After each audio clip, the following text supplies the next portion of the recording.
मैं भाजपा को कभी पसंद नहीं करता, भाजपा की राजनीति को पसंद नहीं। आप 19 में कह रहे हैं भाजपा को जिताओ और आप कह रहे हैं पसंद नहीं करते। अभी आप ये बात कह रहे हैं अखिलेश यादव को वोट दिलाएंगे, 2019 में कह रहे थे भाजपा को वोट दो। हाँ, 2019 में।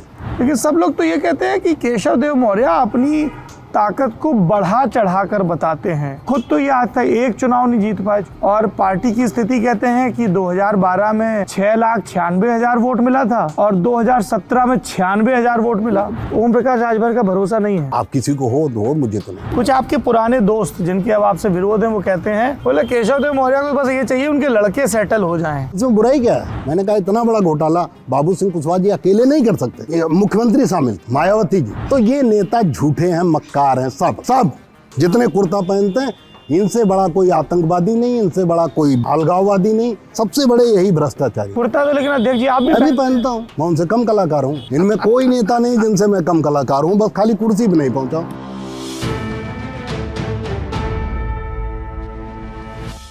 जमघट, लल्लन टॉप का वो मंच जहां पर सत्ता के दावेदारों से सवाल पूछे जाते हैं। जमघट के इस सत्र में हमारे मेहमान हैं उत्तर प्रदेश में मूलतः आधारित महान दल नाम की पार्टी के राष्ट्रीय अध्यक्ष केशव देव मौर्य जी। केशव जी बहुत बहुत स्वागत है आपका। बहुत बहुत धन्यवाद सौरभ जी, और आपके जमघट को भी बहुत बहुत धन्यवाद। लल्लन टॉप वैसे ही बड़ा फेमस प्लेटफार्म है और मैं तो सबसे ज़्यादा पसंद अगर किसी टीवी चैनल पे किसी प्रोग्राम को करता हूं तो लल्लन टॉप के और आपके प्रोग्राम को करता हूं। बड़ी मेहरबानी आपकी, क्योंकि बड़ी जानकारी रहती है। अच्छा जी, आजकल क्या हो गया है कि नेता लोग जब किसी पत्रकारिता के प्लेटफॉर्म की सार्वजनिक तारीफ करते हैं तो ठप्पे भी लगने लगते हैं। खैर, आपकी सदाशयता, एक दर्शक के तौर पे आपने फीडबैक दिया। ये आपके नाम को लेके बड़ा कन्फ्यूजन है। कई लोग कहते हैं कि साहब नाम तो उनका केशव प्रसाद मौर्य था, लेकिन वो भाजपा में भी एक केशव प्रसाद मौर्य हैं जो इस समय डेप्यूटी सीएम हैं, इंटरव्यू के वक्त इसलिए कर लिया। कई लोग बोले कि नहीं, नेताजी नाम बदलते रहते हैं, एमपी में चुनाव लड़ने जाते हैं तो केशव कुशवाहा पोस्टरों पे छपा जाता है, कभी केशव देव हो गया, फिर केशव देव मौर्य हो गया, मार्कशीट में कुछ और है। तो हमने सोचा आपसे सबसे पहले यही पूछ लें कि है क्या। ये बिल्कुल सही है कि मेरा नाम केशव प्रसाद मौर्य है जी, लेकिन जब मुझे पता चला कि केशव प्रसाद मौर्य को बीजेपी इस्तेमाल करेगी मेरे सामने हथियार के रूप में मुझे समाप्त करने के लिए, तो मैंने अपने नाम में थोड़ा सा संशोधन कर लिया, केशव देव मौर्य, कुछ पहचान बनी रहे। ये 2014 में हुआ या 2014 पहले से मैंने कर लिया था। अच्छा। 2012 में ही कर लिया था, लेकिन 2018 में जब चुनाव लड़ा मध्य प्रदेश में पृथ्वीपुर विधानसभा से, तब मैंने वहाँ उपनाम चुनाव लड़ते समय एक दिखाना होता है कि आप किस नाम से, गुड्डू बबलू किस नाम से, तो मैंने उसमें केशव देव मौर्य उपनाम डाल दिया।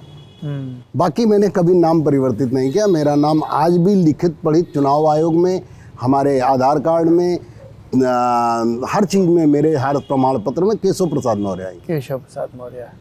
ये आपने नाम की गुत्थी सुलझाते हुए एक वाक्य इस्तेमाल किया कि भाजपा ने मुझे खत्म करने के लिए।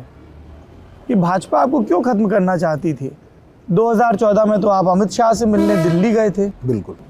फिर क्या हुआ था? ऐसा था कि 2012 में जब मैं चुनाव लड़ा अकेले, तो मुझे 2012 में कुल 6.5 लाख के ऊपर वोट मिला। 6,96,000 वोट मिला, 0.9%। जी जी, ठीक है, मैं तो 6.5 बता रहा था, आप 7 पहुंच। हाँ, आंकड़ा दुरुस्त रहना चाहिए। जी, मुझे याद नहीं था। तो 7 लाख के आसपास जो वोट मिला, उसमें सबसे ज़्यादा नुकसान भारतीय जनता पार्टी पश्चिमी उत्तर प्रदेश में हुआ, जहां सैनी वोट भाजपा का परंपरागत वोट हुआ करता था। उत्तर प्रदेश में हमारी जाति 4 टाइटल लिखती है, हमारा समाज, शाक्य सैनिक कुशवाहा मौर्य। तो शाक्य सैनिक कुशवाहा ये बीएसपी में था 2007 से लेके 12 तक। उसके पहले भी बीएसपी में रहा। बहुत पहले टोटल वोट शाक्य सैनिक कुशवाहा मौर्य भाजपा में रहा, जनसंघ में रहा। लेकिन 2002 के बाद, 2000 से मान लीजिए, या उसके पहले कांसीराम साहब के प्रभाव के बाद ये वोट चला गया बीएसपी में। लेकिन सैनी जो बेल्ट है, रामपुर के बाद और सहारनपुर तक, मुरादाबाद तक और आपका मथुरा तक, इसमें सैनी जो लिखने वाले हैं वो आज भी भारतीय जनता पार्टी से ज़्यादा प्रभावित रहते हैं। तो उस समय जब मैं चुनाव लड़ा तो सबसे ज़्यादा वोट मुझे ठाकुर द्वारा विधानसभा पे 46,000 के ऊपर वोट मिला, जहाँ मैं सेकंड नंबर पहुँचा। इसी तरह बिजनौर की 2 विधानसभाएं, चांदपुर, नूरपुर में 35,000, 32,000, बढ़ापुर में 28,000। तो सैनी बेल्ट में मुझे काफ़ी वोट मिला, जबकि भारतीय जनता पार्टी ने मुझे कमज़ोर करने के लिए मेरे ही एक पदाधिकारी को निकाल के आनन फानन में राष्ट्रीय महामंडल बनवा दिया था। उसके बावजूद मुझे काफ़ी फायदा मिला सैनी बेल्ट में, और लगभग 50 जगह पे भारतीय जनता पार्टी चुनाव हार गई मेरे वजह से। तो मुझे तो पहला प्रयास किया गया कि मुझे विलय कराने का भारतीय जनता पार्टी ने प्रयास किया। मुझे बुलाया गया, आदरणीय अमित शाह जी ने मुझे बुलाया और मुझसे कहा कि आप पार्टी बंद करिए, मेरी पार्टी में आइए, आपको मैं मंत्री बनाऊंगा, और 2-3 प्रदेश हैं जो हिंदी पट्टी के प्रदेश हैं उनमें आपको प्रभारी बनाऊंगा, आप बड़ी राजनीति करिए कुशवाहा समाज की। हमने कहा मैं विलय नहीं करूंगा, मैं बहुत गरीब परिवार से हूं। और मैंने जब पार्टी बनाई, अपना संदेश गांव-गांव दिया, तो लोगों ने मुझे सहयोग दिया, चंदा दिया। मुझे हेलीकॉप्टर से रैली करवाई फर्रुखाबाद में 2008 में, जब किसी से गठबंधन नहीं था, मुझे कोई जानता भी नहीं था राजनीतिक क्षेत्र में, इसलिए कि मैं कोई बड़ी राजनीति करके तो आया नहीं था। मैं किसी पार्टी में प्रदेश अध्यक्ष, प्रदेश महासचिव नहीं रहा। मैं सपा बसपा में राजनीति किया, लेकिन ज़मीन स्तर पर, विधानसभा स्तर और जिले स्तर की राजनीति किया। तो इतना बड़ा नेता नहीं था, लेकिन उसके बावजूद समाज ने मुझे सम्मान दिया, मेरी बातों पर गौर किया। मेरा कहना था समाज से कि यादव समाज को, जाटव समाज को जब तक ये वोट देता रहा कांग्रेस को या दूसरे दलों में, तब तक इसे हिस्सा नहीं मिला, सम्मान नहीं मिला, हक अधिकार नहीं मिला, न्याय नहीं मिला। लेकिन जब इसने अपनी अपनी पार्टी बनाई, अपना अपना झंडा पहचाना, तो यादव को भी सबका हिस्सा से ज़्यादा उसे हिस्सा मिला, नौकरी मिली, और उसने थाने पुलिस की राजनीति की, अधिकारी उससे डरे। और उसी तरह जाटव समाज के साथ, दलित समाज के साथ भी हुआ, जिसे कोई नहीं पूछता था।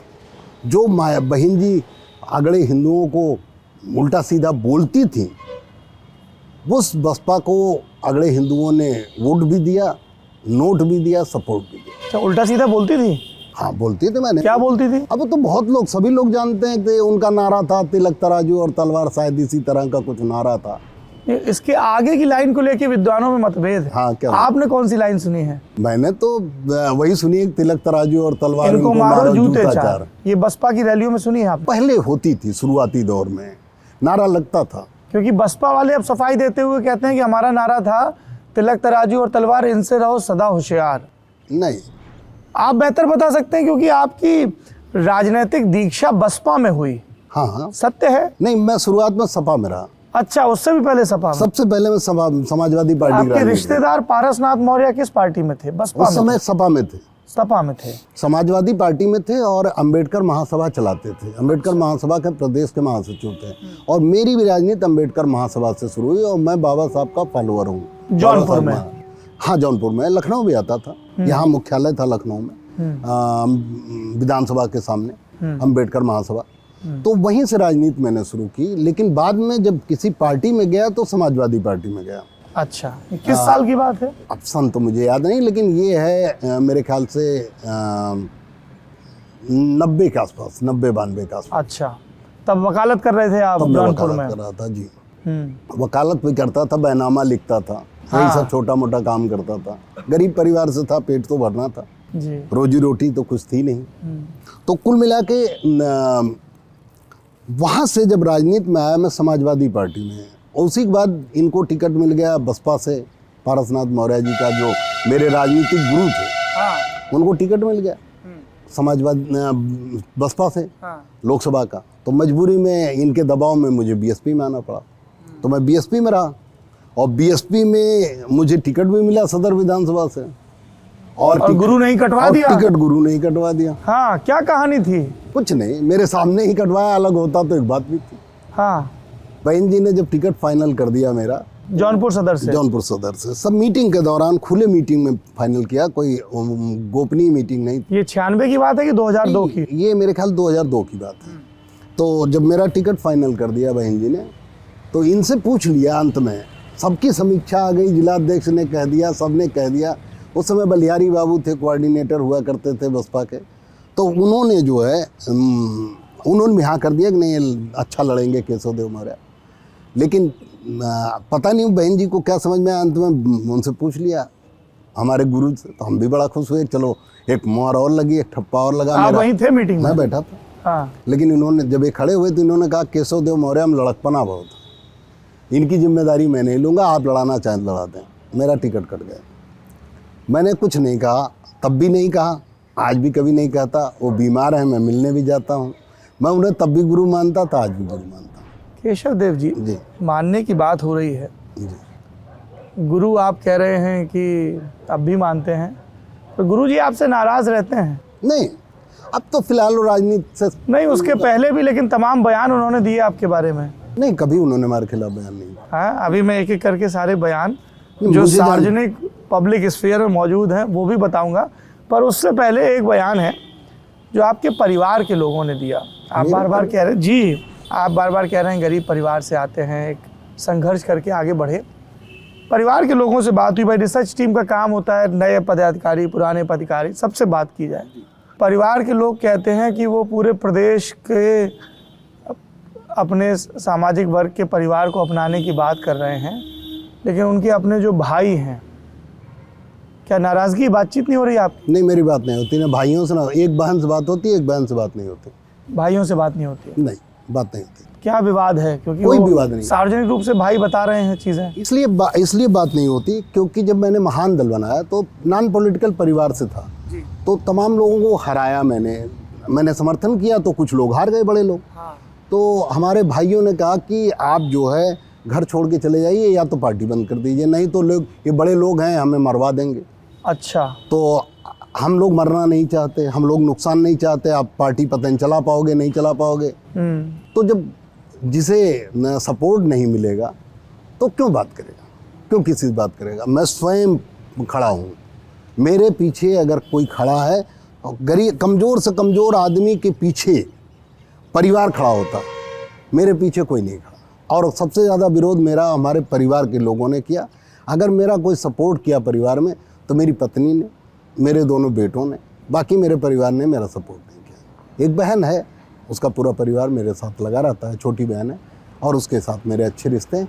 बाकी अगर विरोध किसी ने किया तो परिवार के लोगों ने किया सबसे पहले। आपके बौद्ध नीति अपनाने को लेकर भी कुछ ऐसा विवाद हुआ था क्या? नहीं, अंतिम संस्कार में नहीं, किसी संस्कार में कोई विवाद नहीं हुआ था। और हमारा परिवार सभी ज़्यादातर बौद्ध धर्म को मानते हैं जी, और वो चाहते भी हैं कि अनावश्यक खर्चे ना हो। जी जी। अनावश्यक जिस चीज़ की आवश्यकता नहीं वो ना हो।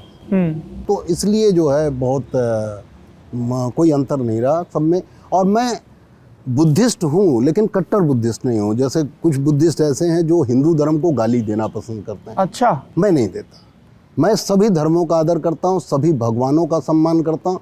मैं मंदिर में भी जाता हूँ, मैं भगवान राम की भी हाथ जोड़ लेता हूँ, हनुमान जी भी पूजा कर लेता हूँ। मैं भगवान बुद्ध को मानता हूँ, बुद्धिस्ट हूँ। बुद्धिस्ट का मतलब बुद्धिमान, और बुद्धिमान अच्छा। व्यक्ति को जैसे फायदा मिले वैसे कर लेना ये तो बहुत अच्छी व्याख्या है। यही असली व्याख्या है।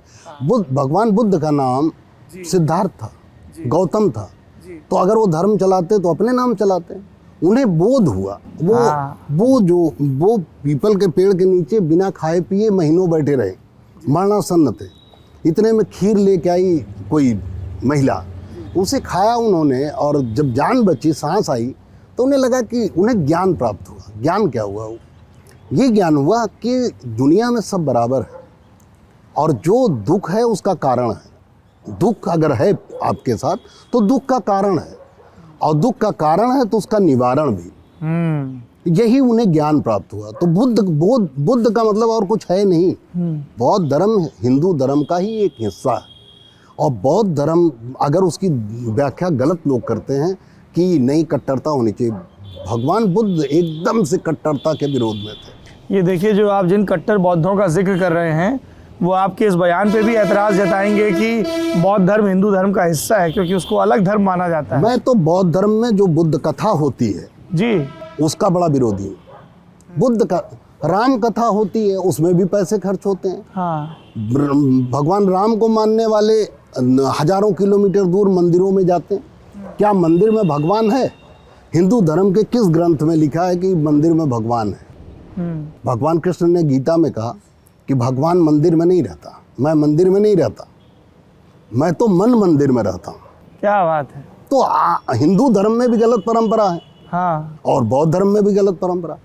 बुद्ध कथा का क्या मतलब है? हाँ। आप 2 लाख 5 लाख रुपया गांव में ले जाके गरीब आदमी से खर्च करा रहे हैं चंदा जुटा के, हाँ। उसका क्या मतलब? हल्ला मचाने से क्या मतलब? बुद्ध रीति है वो। बौद्ध का मतलब ज्ञान।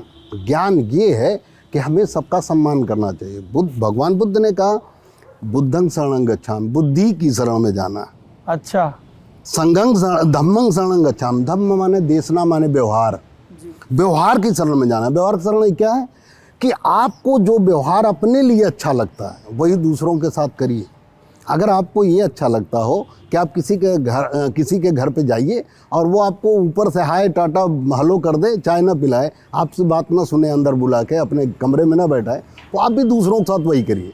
हाँ। लेकिन अगर आपको ये पसंद है कि हम किसी के यहाँ जाएं और वो दिल खोल के मेरा स्वागत करे, चाय पिलाए, पानी पिलाए, उसके बाद जो संभव हो, उसके बाद बिस्किट हो वही खिलाए प्यार से, तो आप भी दूसरों के साथ यही करिए। अगर आपको ये अच्छा लगता है कि आपका भाई ताकतवर आपकी ज़मीन कब्जा कर ले, तो आप भी अपने भाई की ज़मीन कब्जा करिए। भगवान बुद्ध ने कहा लिखी पढ़ी चीज़ को मत मानो, किसी चीज़ को मत मान लो जो किताबों में लिखी।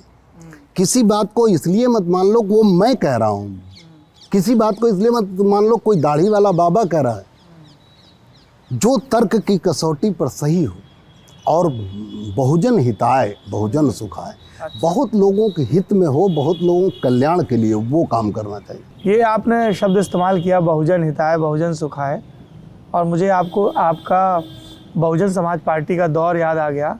तो टिकट नहीं मिला तो फिर आपको लगा यहाँ हित नहीं है, तो फिर आप अपना दल में चले गए। हाँ, अपना दल में चले गए। 2002 के बाद टिकट मांगने गए। हाँ। 2004 में लोकसभा का टिकट लड़ा जी। अपना दल से। हाँ। डॉक्टर सोनेलाल पटेल बुद्धिस्ट व्यक्ति थे। अच्छा। बहुत बढ़िया व्यक्ति थे। राजनीति में उनसे बढ़िया व्यक्ति शायद ही कोई मिले। डॉक्टर सोनेलाल पटेल जैसा व्यक्ति राजनीति में नहीं मिल सकता। क्या खासियत थी उनकी, बताइए कोई प्रसंग। किसी भी कार्यकर्ता को, किसी भी टिकटार्थी को उल्लू नहीं बनाया। उल्लू नहीं बनाया, तब भी नहीं बनाया। मैं तो उनके साथ रहा, मुझे बहुत मानते थे, मेरे घर आते थे, रुकते थे, खाते थे, मुझे अपना बेटा मानते थे। और मैं मरने के 15 दिन पहले जब एक्सीडेंट उनका हुआ, उनकी मौत हुई, उसके 15 दिन पहले दिल्ली में जब महानदल में बना लिया था, उसके बावजूद अकेले मेरे घर गए और अकेले रुके। ये बात आदरणीय कृष्णा पटेल जी जानती। आदरणीय सोनेलाल पटेल जी से बेहतरीन नेता कोई नहीं था। उनकी बिटिया अनुप्रिया पटेल तो भाजपा के साथ हैं। भाई वो हैं, मैं उन्हें नहीं जानता, ना मेरी कभी उनकी मुलाकात नहीं है, ना मैं उन्हें कभी जानता हूँ। ऐसा तो नहीं आप सपा के साथ गठबंधन में आ गए इसलिए कृष्णा पटेल का जिक्र कर रहे हैं? मैं कृष्णा पटेल जी से मिला हूँ जब डॉक्टर सोनेलाल। अनुप्रिया और आशीष से नहीं मिले? नहीं, मैं नहीं मिला हूँ। अच्छा। मैं उनके किसी भी बेटी से नहीं मिला हूँ। अच्छा। मैं उनके, चूंकि मैं जब राजनीति करता था अपना दल में, तो डॉक्टर सोनेलाल पटेल कोई बेटा नहीं था। तो बेटी है वो पढ़ी लिखी नौजवान, तो कार्यकर्ताओं से क्यों मिलेंगी और मिलने की जरूरत भी क्या थी। लेकिन डॉक्टर सोनेलाल पटेल जी के हमसफ़र थी आदरणीय कृष्णा पटेल जी। ये हमेशा हर रैली में आती थी। अच्छा। हमारे घर पे भी आई हैं, खाना खाई हैं, रुकी हैं। मैं उन्हें बड़ा सम्मान करता हूँ। अभी एयरपोर्ट में मिली, हम लोग जा रहे थे बांदा, हमने उनका पैर छुआ, आशीर्वाद लिया। पहले से हमारा उनका अच्छा संबंध, लेकिन हम और लोगों को नहीं जानते। ठीक बात। तो जब आप 2004 में लोकसभा लड़े तो फिर जनता का आशीर्वाद मिला? नहीं मिला, और जितना हमने मेहनत की उतना मिला। अपना दल एक छोटी पार्टी थी, और उस समय जौनपुर में इतना महत्व नहीं था उसका, इतना ताकतवर नहीं थी, और मैं भी बहुत आर्थिक रूप से मजबूत नहीं था कि मैं इतना पैसा खर्च करूं। और मैंने कुल 2 4 व्हीलर लगा के लोकसभा लड़ी, एक कार्यालय बनाया। तो 28,000 वोट के आसपास मुझे, 28,971 वोट मिला। मुझे। तो वो लोकसभा के लिए कोई बहुत महत्वपूर्ण वोट नहीं था, लेकिन लड़ने का शौक था, लड़ा। दूसरा चुनाव लड़ा विधानसभा का महान दल से, पृथ्वीपुर में टीकमगढ़ विधानसभा में, जहाँ लोग लड़ने से डरते थे। क्यों डरते थे? वहाँ एक दबंग व्यक्ति थे कांग्रेस के, अब देहांत हो गया उनका देहांत हो गया। वो किसी को लड़ने नहीं देते। तो वहाँ मैं लड़ा, और वो बहुत दिन से जीत रहे थे, लेकिन मेरी वजह से हार गए। और वहाँ मुझे करीब 14-15 हज़ार वोट मिला था। और बहुत एक बड़ी जनसभा की थी मैंने, एक बड़ी जुलूस निकाला था। लगभग 20-25 हज़ार लोग पैदल मेरे साथ 10 किलोमीटर थे। उतना बड़ा जुलूस किसी ने देखा नहीं था टीकमगढ़ में। हाँ, ये सही है कि अखबार ने, मीडिया ने 1 सेंटीमीटर भी जगह नहीं दी उस। अच्छा, ये आपको लगता है केशव देव जी कि मीडिया जो है वो कुछ बड़े दलों को तो बहुत फोकस करती है, लेकिन जो अलग अलग सामाजिक वर्ग के नेता आगे आ रहे हैं, दल आगे आ रहे हैं, उनको जितना फोकस करना चाहिए उतना नहीं होता, ऐसा है? आपका अनुभव रहा है ऐसा? नहीं, मेरा अनुभव यह है कि जैसे छोटे नेताओं को भी मीडिया ने कवर किया, जैसे ओम प्रकाश राजभर, लेकिन जिसका कोई भरोसा नहीं उसको ज़्यादा मीडिया तवज्जो देती है। जो चरित्रवान लोग हैं उन्हें थोड़ा कम तवज्जो मिलती है। ओम प्रकाश राजभर का भरोसा नहीं है? आप किसी को हो तो, मुझे तो नहीं है। कुछ आप उनको जोकर वगैरह बोल रहे थे पिछले? वो गलती से बोला था। बोलना मैं उन्हें चाहता था मजाकिया बोलना चाहते थे। हाँ, और निकल गया शब्द गलती से जोकर। हाँ, लेकिन आपको भरोसा नहीं है उन पे? नहीं, मुझे नहीं भरोसा। क्या वजह है इसकी? अब मुझे नहीं है बस। अरे तो आपके समर्थक, दर्शक, आपके गठबंधन के सहयोगी सब जानना चाहेंगे ना कि भाई एक कद्दावर नेता दूसरे नेता के बारे में एक टिप्पणी कर रहा है तो उसकी वजह क्या है? नहीं, मैं टिप्पणी नहीं कर रहा हूँ, मैं केवल अपनी व्यक्तिगत राय बता रहा हूँ। मुझे उनके ऊपर भरोसा नहीं होता, क्योंकि सुबह कुछ बोलते हैं, शाम कुछ बोलते हैं, दोपहर में कुछ बोलते हैं। अभी उनके यहाँ दयाशंकर सिंह जी गए मिलने, हाँ ठीक है, भाजपा मेरे यहाँ भी मिलने आए बहुत लोग नेता भाजपा के। हाँ। लेकिन मुझसे जिसने पूछा, मैंने कहा हाँ मिलने आए थे। भाई मैं नहीं गया था मिलने। मुझसे अभी एबीपी गंगा पे अनुभव शुक्ला जी ने मुझसे पूछा हाँ। कि आपके गठबंधन के लोग, समाजवादी पार्टी के लोग भाजपा से मिल रहे हैं। मैंने कहा गलत सवाल है आपका, आप सवाल को सीधा करिए। हाँ। गठबंधन का कोई नेता भाजपा से नहीं मिलने गया, गठबंधन के नेताओं से भाजपा वाले मिलने आ रहे हैं। तो मिलना कोई बुरी बात नहीं। अगर वो आएंगे, हम करें आप कोई दरवाजे पर आएगा तो मैं दरवाज़ा नहीं खोलूँगा, चाय नहीं पिलाऊंगा। ये तो गलत, हिंदुस्तान की ही बदनामी हो जाएगी, ये तो हमारा संस्कार ही नहीं। तो उन्होंने हमें बुलाया, कोई भी आए, अगर हम उनके यहाँ जाएं तो ये गलत सवाल है। ओम तो प्रकाश, आप बता रहे थे दयाशंकर सिंह जी गए उनके यहाँ मिलने, तो उनके बेटे से सवाल हुआ, अरुण राजभर से, कि आप क्या मिले? कहा वो टिकट मांगने आए थे। अब किसी के गले उतरेगा क्या? आप कहो हाँ मिलने आए थे, मुझे बुलाने आए थे कि मनाने आए थे, बात तो समझ में आ सकती। लेकिन दयाशंकर सिंह जी भाजपा के इतने बड़े नेता, वो आपके गठबंधन से टिकट मांगने आएंगे, किसी गले उतरेगा क्या? तो आप उल्टा पुल्टा बयान दोगे तो कैसे कोई विश्वास करे? मैं तो नहीं देता बयान। तो ऐसे लोगों को जिससे मसाला मिल सकता हो, ऐसे लोगों को मीडिया जरूर हाईलाइट करती है। जैसे अगर आप किसी को थप्पड़ मार दें उसको जरूर, लेकिन आपने किसी जरूरतमंद की मदद कर दी, वो न्यूज नहीं बन सकती। और होना चाहिए क्या? हाँ। कि गलत लोगों को न्यूज नहीं बनानी चाहिए, उससे गलत परंपराएं पड़ती हैं कि हम भी मार दें यार, हम भी गलत काम कर दें, हम भी फुटेज मिलेगा। लेकिन होना चाहिए कि अच्छाई को आप दिखाएं तो लोग अच्छाई की तरफ मोटिवेट होंगे। मीडिया अगर मेरी बात सुन रही है आपके माध्यम से, तो मैं उनसे निवेदन करना चाहूँगा कि बुराई के पीछे कैमरा मत लगाओ। हाँ। गलत लोगों को कैमरे मत लाओ।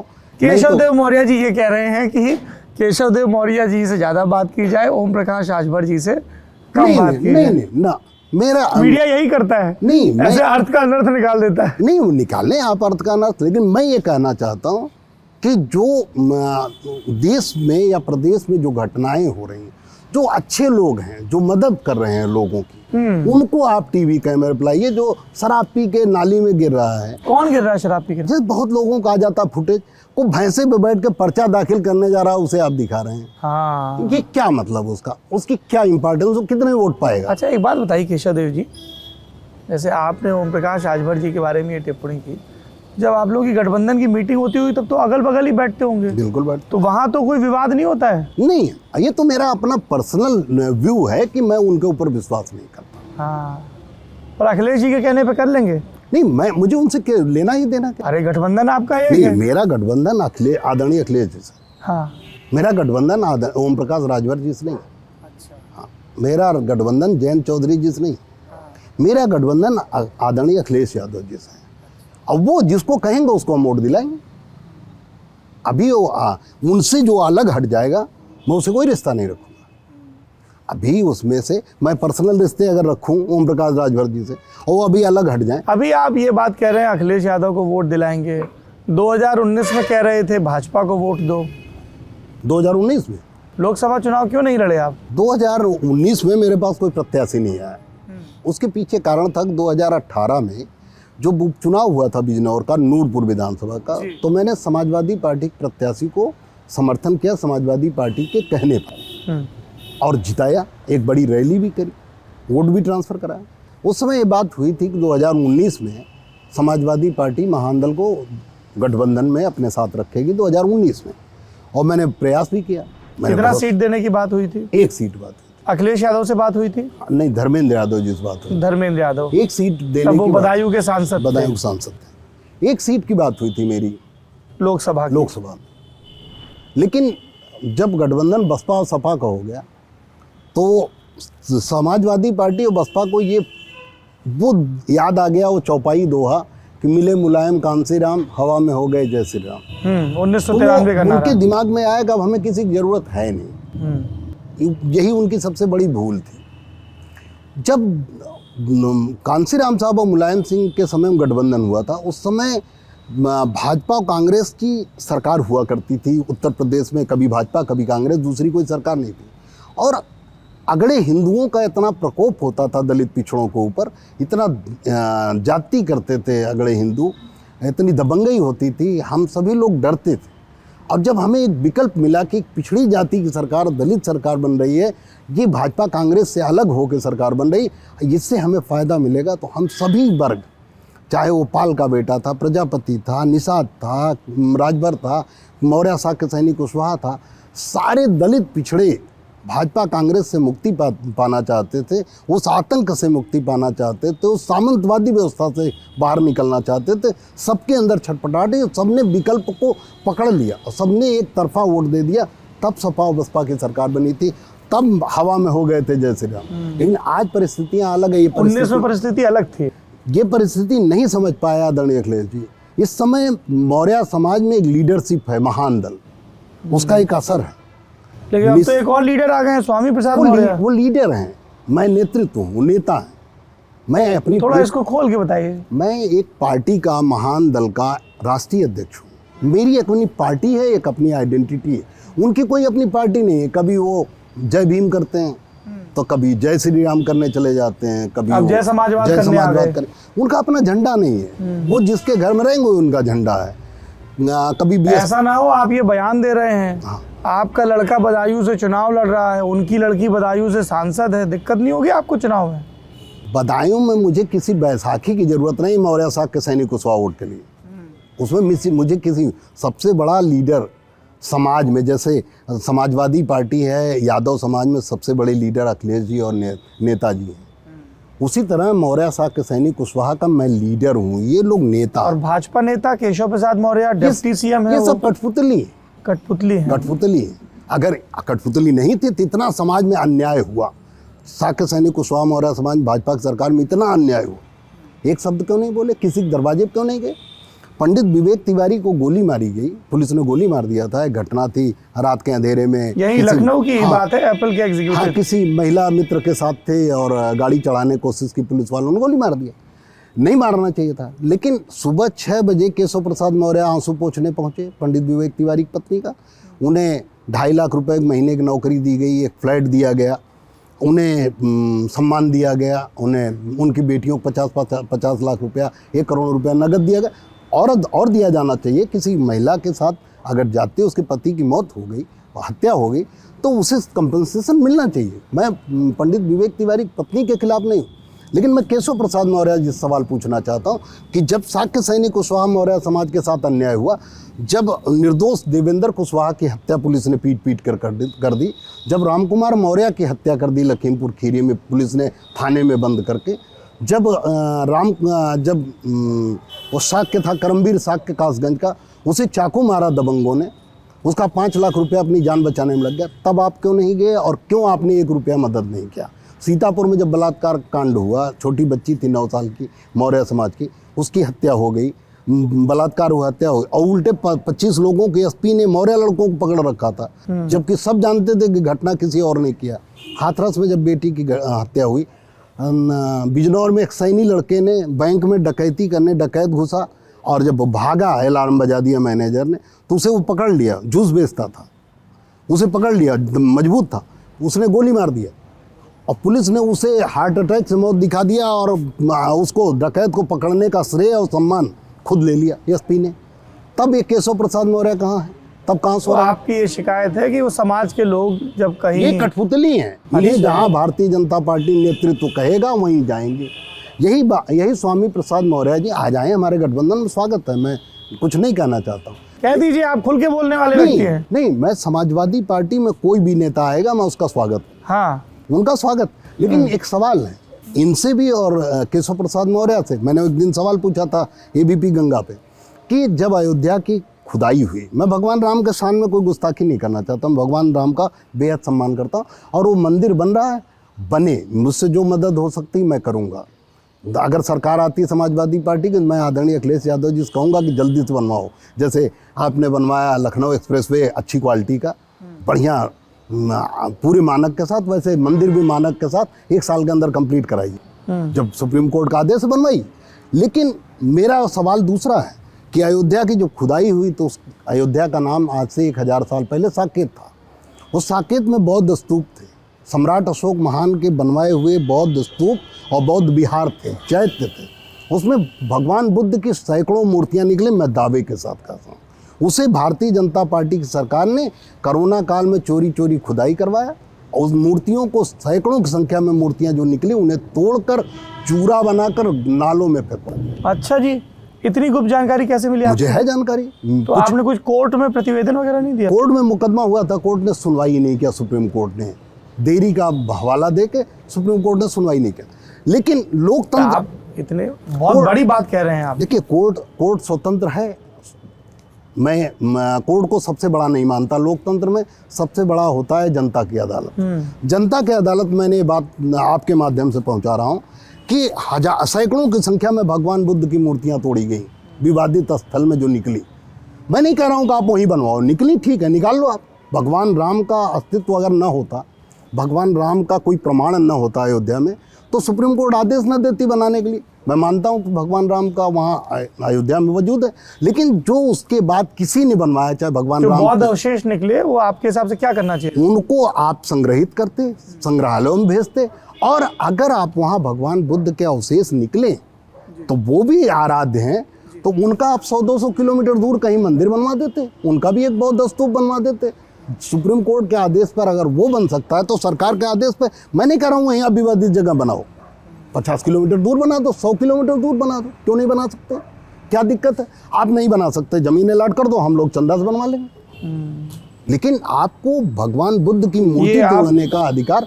अच्छा, मैंने एक और कहा, एक बात जी, उस इंटरव्यू के दौरान मैंने कहा, अगर ये बात गलत है कि मैं कह रहा हूँ भगवान बुद्ध के स्तूप निकले, अवशेष निकले और तोड़े गए, तो केशव प्रसाद मौर्य और स्वामी प्रसाद मौर्य उस समय बीजेपी में थे, या जो भी भगवान बुद्ध के वंशज हैं, वो कह दें कि केशव देव मौर्य गलत बोल रहा है, ऐसी कोई भगवान बुद्ध के स्तूप नहीं निकले, मैं महान दल बंद कर दूंगा और आपके घर झाड़ू पोछा करूंगा। हिम्मत हो तो करो खंडन।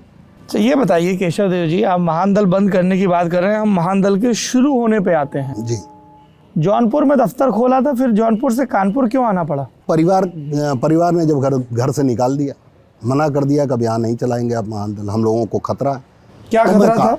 अब उन लोगों को लगा कि जैसे बहुत बड़े बड़े लोगों के खिलाफ ये प्रत्याशी उतार देते हैं, वो हार जाते हैं, बहुत बड़े लोगों को समर्थन कर देते हैं। मायावती सरकार के भी रडार पे थे आप? हाँ, रडार पे थे।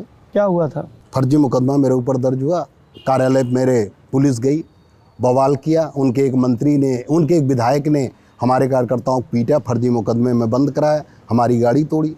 इसीलिए हम कानपुर कार्यालय छोड़कर फरीदाबाद चले गए, जहाँ बसपा की सरकार नहीं थी।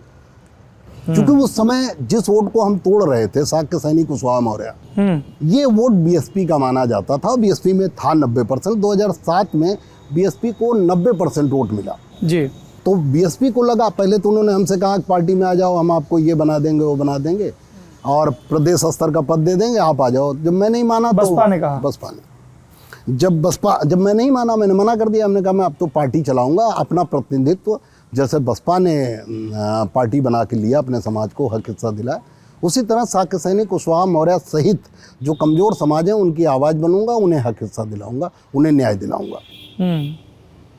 तो बीएसपी ने मेरे ऊपर, मुझे लगा कि मेरा वोट टूटेगा तो मैं कमज़ोर हो जाऊंगा, और हुई भी वो हुई कमज़ोर। अच्छा, एक चीज़ बताइए, अभी आप जब अपनी राजनीति की शुरुआत बता रहे थे, तो आपने कहा कि भाजपा, कांग्रेस और वो सत्य भी है एक बड़ा, कि जितनी सामंतवादी जातियां, ताकतें, इन्हीं का राज रहा। जी एक अगर 1977 का अपवाद छोड़ दें, जी जब राम नरेश यादव जी, सीएम रहे थे, वो भी कांग्रेस, कांग्रेस के थे वो, तो मालिक तो कांग्रेस ही थी। मालिक थे नहीं, पर कांग्रेस के लिए भी वो इकलौता अपवाद था। जी। बाकी तो आप गोविंद नहीं, वल्लभ पंत से लेके, मैं ये नहीं मानता, हाँ, मैं नहीं मानता। मैं मानता हूँ पार्टी का लीडर जो होगा, पार्टी के मालिक जो होंगे, किसी से भी या गाँव में चले जाइए कि मनमोहन सिंह जी प्रधानमंत्री थे, सबसे बड़ी कुर्सी उत्तर देश की प्रधानमंत्री की है लोकतंत्र में, लेकिन जो केंद्र की सरकार थी कांग्रेस की, फैसले मनमोहन सिंह जी कर रहे होंगे कि सोनिया गांधी जी कर रहे होंगे, तो जवाब आपको गांव से मिल जाएगा। किसी भी गांव आदमी, किसी से पूछ लीजिए कि कांग्रेस तो की मालिकी सरकार, वाला मामला था। तो मालिक तो फिर इसी कांग्रेस के साथ आप 2009 में मिलकर चुनाव लड़े। तो मैं गठबंधन में था, गठबंधन का कौन सा विरोध? गठबंधन करने को तैयार हैं, गठबंधन में क्या दिक्कत? नहीं है। किससे बातचीत हुई थी, क्या खेल रहा था पूरा? कब? 2009 के लोकसभा से पहले। 2009 में मुझे आदरणीय सलीम शेरवानी साहब कांग्रेस के सपा के लीडर थे और वो पार्टी छोड़कर कांग्रेस में चले गए थे, बदायूं से जो बदायूं से सांसद सांसद थे। उसी दौरान मैंने एक बदायूं में बहुत बड़ी रैली की थी गांधी ग्राउंड में। हाँ, फिर मैंने फर्रुखाबाद में हेलीकॉप्टर से रैली की। तो इन लोगों को लगा कि नया कौन से दल आ गया, कौन सी पार्टी किसके इशारे पे चल रहा। तो आदरणीय सलीम शेरवानी साहब हमसे मुलाकात हुई, उन्होंने मुलाकात की मेरे घर आके। फिर मुझे ले गए दिग्विजय सिंह जी से, रीता जी से मिलवाए, जो समय रीता जी प्रदेश अध्यक्ष, रीता बहुगुणा जोशी जी उस समय प्रदेश अध्यक्ष थी कांग्रेस की, तो उनसे मुलाकात हुई। फिर आदरणीय सोनिया गांधी जी से मुलाकात हुई और उन्होंने कहा कि आप गठबंधन में उन्होंने कहा आप मुझे समर्थन कर, मैंने कहा मैं समर्थन नहीं करूँगा, गठबंधन में कर सकता। तो कुछ विलय का प्रस्ताव भी था? नहीं, गठबंधन समर्थन उस समय मांग रही थी कि आप मुझे समर्थन कर दो। कांग्रेस ने कभी विलय की बात नहीं करी। फिर उन्होंने मुझे 2 सीट दिया, अलायंस किया, आदरणीय सोनिया गांधी जी के आदेश पे अलायंस हुआ और मैं अलायंस में उनके साथ लड़ा। लेकिन उस समय एकदम नई पार्टी था। लेकिन आप इस बात को ध्यान समझे, भले कांग्रेस ने मेरा नाम नहीं किया, सम्मान नहीं किया, लेकिन आप ध्यान से देखें 2007 के चुनाव में कांग्रेस को 6% के आसपास वोट मिला था, 6% के आसपास। लेकिन जब मेरा गठबंधन हुआ 9 में, तो कांग्रेस ने कोई अलग से गेन नहीं किया, लेकिन कांग्रेस का वोट 21% चला गया और कांग्रेस को 21 लोकसभा सीट जीती और कांग्रेस वहीं जीती जहां महादल का संगठन मजबूत था। राज बब्बर जी उपचुनाव जीते 10 में, डिम्पल जी हार गई, वो केवल महादल के वजह से जीते। भले उन्होंने हमें नाम नहीं दिया, सम्मान नहीं किया। क्यों नहीं देते हैं ये सब? शोषण करते हैं कि हमारा वजूद कम रहे, हम उतना ताकतवर न दिखें। लेकिन सब लोग तो ये कहते हैं कि केशव देव मौर्य अपनी ताकत को बढ़ा चढ़ा कर बताते हैं, जीते तो हमारी वजह से, ये हुआ तो हमारी वजह से। तो वो लोग कहते हैं खुद तो ये आज तक एक चुनाव नहीं जीत पाए, छोटा सा भी नहीं जीत पाए। और पार्टी की स्थिति कहते हैं कि 2012 में 6,96,000 वोट मिला था लगभग जी, और 2017 में 96,000 वोट मिला। बिल्कुल ठीक। वो 6 लाख भी चला गया। बिल्कुल कहाँ चला गया? उसका कारण था जब 2015 के लास्ट में 16 के शुरुआत में मुझे बीजेपी के नेता आदरणीय अमित शाह जी ने बुलाया, विलय कराने का प्रयास किया। हाँ, और कहा कि आप विलय कर दो, नहीं तो हम आपको पार्टी नहीं चलाने देंगे, आपके सामने लंबी लकीर खींच देंगे। अच्छा। तो लंबी लकीर मेरे नाम के व्यक्ति के खींचा गया, केशव प्रसाद मौर्य को। सौरभ जी, आपके पास तो बहुत आंकड़ा, बहुत आप रिसर्च करते हैं जी भाई साहब। आप रिसर्च करके बताइए कि किस भारतीय जनता पार्टी की सरकार में शाक्य सैनी कुशवाहा मौर्य कैबिनेट बना था, कैबिनेट मंत्री बना था, उत्तर प्रदेश की सरकार या केंद्र की सरकार में? कोई ऐसी सरकार नहीं थी 2017 के पहले जब शाक्य सैनी कुशवाहा मौर्य समाज को भारतीय जनता पार्टी ने कैबिनेट मंत्री बनाया हो। तो यही ऐसा कौन सा मौका था 2017 जब केशव प्रसाद मौर्य प्रदेश अध्यक्ष बनाना पड़ा और केशव प्रसाद मौर्य को मुख्यमंत्री का चेहरा बनाना पड़ा, केवल महान दल को रोकने के लिए। केशव देव मौर्य, हाँ, केशव देव मौर्य को वोट को नहीं रोक पाए, केशव देव मौर्य का वोट वहीं का वहीं रहा, महान दल का वोट वहीं का वहीं रहा। लेकिन प्रत्याशी मेरे पास जो 2012 में 71 आए थे, वो प्रत्याशी मेरे पास विधानसभा के चुनाव में कुल 4 आए 2017 में। और मैंने कोरम पूरा, एक लोकसभा चुनाव आयोग का कोरम था कि आपको चुनाव आयोग अगली बार अगर सिंबल चाहिए तो आपको इतनी सीटें, करीब 25 सीट लड़ना। और मैं अपने पदाधिकारियों को कुछ पैसे दे कर 25-50 हज़ार रुपये मैंने नॉमिनेशन करवाया कि कोरम पूरा हो जाए। बाकी मेरे पास कुल प्रत्याशी जो लड़ने आए 4 प्रत्याशी आए और चारों अपने जहां हमारा वोट बैंक था पूरा वोट पाए। कासगंज आप अगर आंकड़ा निकालें 2017 में तो कासगंज में पप्पू यादव लड़े थे चुनाव। बहुत मजबूत व्यक्ति नहीं थे लेकिन ठीक है अच्छे रहे। आपने स्टेज पे भी यही बोल दिया था। हाँ, ये देवेंद्र यादव ने भीड़ रोक ली, पप्पू यादव मजबूती से लड़े और वो कहते हैं उनका चुनाव खराब हो गया। नहीं, मैंने देवेंद्र यादव की जिक्र नहीं किया था। हाँ, मैंने कहा पप्पू यादव चुनाव लड़े महान दल से। केशव प्रसाद मौर्य 3 रैली कासगंज में कराई गई हेलीकॉप्टर से। इसके बावजूद पप्पू यादव को महान दल के जो प्रत्याशी कासगंज 21,000 वोट मिला। बिल्कुल नहीं रोक पाए वोट भारतीय, और वहाँ महान दल के समर्थकों को कुल 28 से 30,000 वोट है। अच्छा, एक चीज़ बताइए, मैं 80% वोट अपने समाज का ले जाने में कामयाब रहा। माधवगढ़ में, आप वहीं के रहने वाले हैं जी, माधवगढ़ में भी मुझे करीब 18,000 वोट मिला। मैंने एक ठाकुर प्रत्याशी बहुत बुजुर्ग थे, नॉन पॉलिटिकल थे, उन्हें लड़ाया था। और स्टेज पे ये बोल दिया कि देखो ये बुजुर्ग ठाकुर हमारे पाँव छू रहे हैं, नहीं, विधायक बन जाएंगे तो सारे ठाकुर पाँव छूएंगे और मुन्ना सिंह ठाकुर का चुनाव खराब हो गया। नहीं, गलत बात है। ये मुन्ना सिंह- आपके सहयोगियों ने बताया है। नहीं, बिल्कुल नाम गलत है। लेके बताना शुरू करूं? बिल्कुल गलत चलिए, बताया। मुझे नाम की जरूरत है, रिकॉर्डिंग है, मैं हाँ। आपको रिकॉर्डिंग भेज दूंगा। मुझे आपकी पार्टी के सहयोगी रहे लोगों ने एक एक बिल्कुल वाक्य लिखवाया कि ये ऐसा हुआ वैसा हुआ। देखिए, जो पार्टी छोड़ देता है, जो समर्थक होता है, वो निश्चित रूप से खाली कमी निकालता है। कल तक स्वामी प्रसाद मौर्य जी एक दिन भी मंत्रालय नहीं छोड़े जब तक सरकार चली। आज छोड़ दिए तो क्या बीजेपी गुणगान कर रहे हैं? कल तक तो एक स्वामी प्रसाद मौर्य से आपकी नाराजगी है कि वो 5 साल सत्ता में रहे, अब इधर आ गए? ना, मेरी नाराजगी नहीं, मैं तो उनका स्वागत कर रहा हूँ। मैं दूसरी बात कर रहा हूँ, जो जिस पार्टी में होता है जब तक मलाई खाता है तब तक नहीं बोलता, और जिस दिन निकलता है उसे कुल कमी अच्छा, तो दिखाई ये देने सारे लोग जो बता रहे हैं आपके बारे में, ये अब आपके साथ नहीं इसलिए ऐसा बोल रहे हैं? ऐसा बोलना है। हमारे पास रिकॉर्डिंग है। हम जिस मंच पे जाते हैं रिकॉर्डिंग होती है, मैं आपको रिकॉर्डिंग भेज दूंगा। अच्छा, मैं रिकॉर्डिंग भेज दूंगा। नहीं बिल्कुल, ये रिकॉर्डिंग मैं इसलिए ऐसा- क्योंकि फिर आपके बारे में कोई मिथ्या प्रचार नहीं होना चाहिए। नहीं, ऐसा शब्द मैं किसी देखिए, मैं हिंदू धर्म में हूँ और मैं हिंदुस्तान में रहता हूँ। हिंदू धर्म में है कि बौद्ध धर्म में है? देखिए, हिंदू धर्म में तो दोनों को एक ही मानता हूँ। हिंदू धर्म बौद्ध धर्म की एक शाखा है, एक हिंदू धर्म बौद्ध धर्म की शाखा है। पंथ है। अच्छा, पंथ है, जैसे कबीर पंथ है वैसे बौद्ध पंथ है, अच्छा, बौद्ध वैसे जैन पंथ जी। है। लेकिन अंतोगत्वा सबका हम करें लिखित पढ़ित में, हम आज अगर फॉर्म भरना हुआ, अब इन चुनाव लड़े तो कौन धर्म लिखेंगे हम? क्या लिखते हैं, हिंदू की हिंदू बौद्ध? लिखते हैं। अच्छा, बौद्ध नहीं। कोई बौद्ध धर्म स्वीकार कोई नहीं किया, बाबा साहब का अलावा कोई नहीं किया। क्या बहन जी ने किया? नहीं किया। हाँ, लेकिन हम लोग व्यवहारतन बुद्धिस्ट हैं। अच्छा केशव देव जी, जी। कितना खुल के बात कर रहे हैं, ये बताइए जी। 2014 में क्या बात हुई? मेरी बड़ी दिलचस्पी। देखिए, आप सब लोग बड़े नेता हैं, ठीक है, हम लोग हैं पत्रकार, जी। हम लोग ये उत्सुकता रहती है और हमारे बहाने हमारे दर्शकों की, ये बड़े नेता लोग जब मिलते हैं जी। गठबंधन के लिए, भीतर तो बाहर तो प्रेस कॉन्फ्रेंस में अच्छे अच्छे बयान आते हैं, भीतर क्या बातचीत होती है? आप अमित शाह से मिले, जी। एक सीट डीपी यादव को दे रहे थे, एक सीट आपको दे रहे थे। बिल्कुल। सही बात है? बिल्कुल सही। आप क्या बोल रहे थे? डीपी यादव को हमारे सिंबल से लड़वाइए। नहीं, ऐसा था कि जब मैं मिला तो मेरा और डीपी यादव साहब का गठबंधन था 2014 के पहले। 2014 के पहले। तो मैंने उनसे कहा कि आदरणीय अमित शाह जी मुलाकात हुई लखनऊ में। हाँ। उनके आवास पे मुलाकात हुई, साथ में हमने उनके साथ पराठा खाया। रामनाथ कोविंद जी के जरिए हुई थी? रामनाथ कोविंद साहब थोड़ा थे। खुल के बताइए ना। नहीं यार, मुझे दिमाग से उतर गया, चूंकि वो राष्ट्रपति हो गए, उनका नाम मैं घसीटना भी नहीं चाहता था। अरे इसमें घसीटने की क्या बात है, उस समय वो एक राजनीतिक हाँ, कार्यकर्ता उस थे। समय वो उपाध्यक्ष थे प्रदेश जी। के। उन्हीं के माध्यम से, हालांकि माध्यम से तो बात हुई थी प्रदेश अध्यक्ष जी के, हाँ। वाजपेयी साहब के। पहले आप लक्ष्मीकांत वाजपेयी से मिले? लक्ष्मीकांत वाजपेयी साहब मेरे घर गए थे, दिल्ली वाले आवास। हाँ। आए और उन्होंने कहा कि आप भाजपा के साथ आइए। मैंने कहा गठबंधन में सोच सकता हूँ। तो मैं आदरणीय अमित शाह जी से जब मिला तो 2 सीटों की बात हुई। सपा पहले नितिन गडकरी और राजनाथ सिंह से भी मिले? नहीं, हाँ, नितिन गडकरी जी और राजनाथ सिंह जी से मिला जी। और मैं मुरली मनोहर जोशी जी से मिला। हाँ।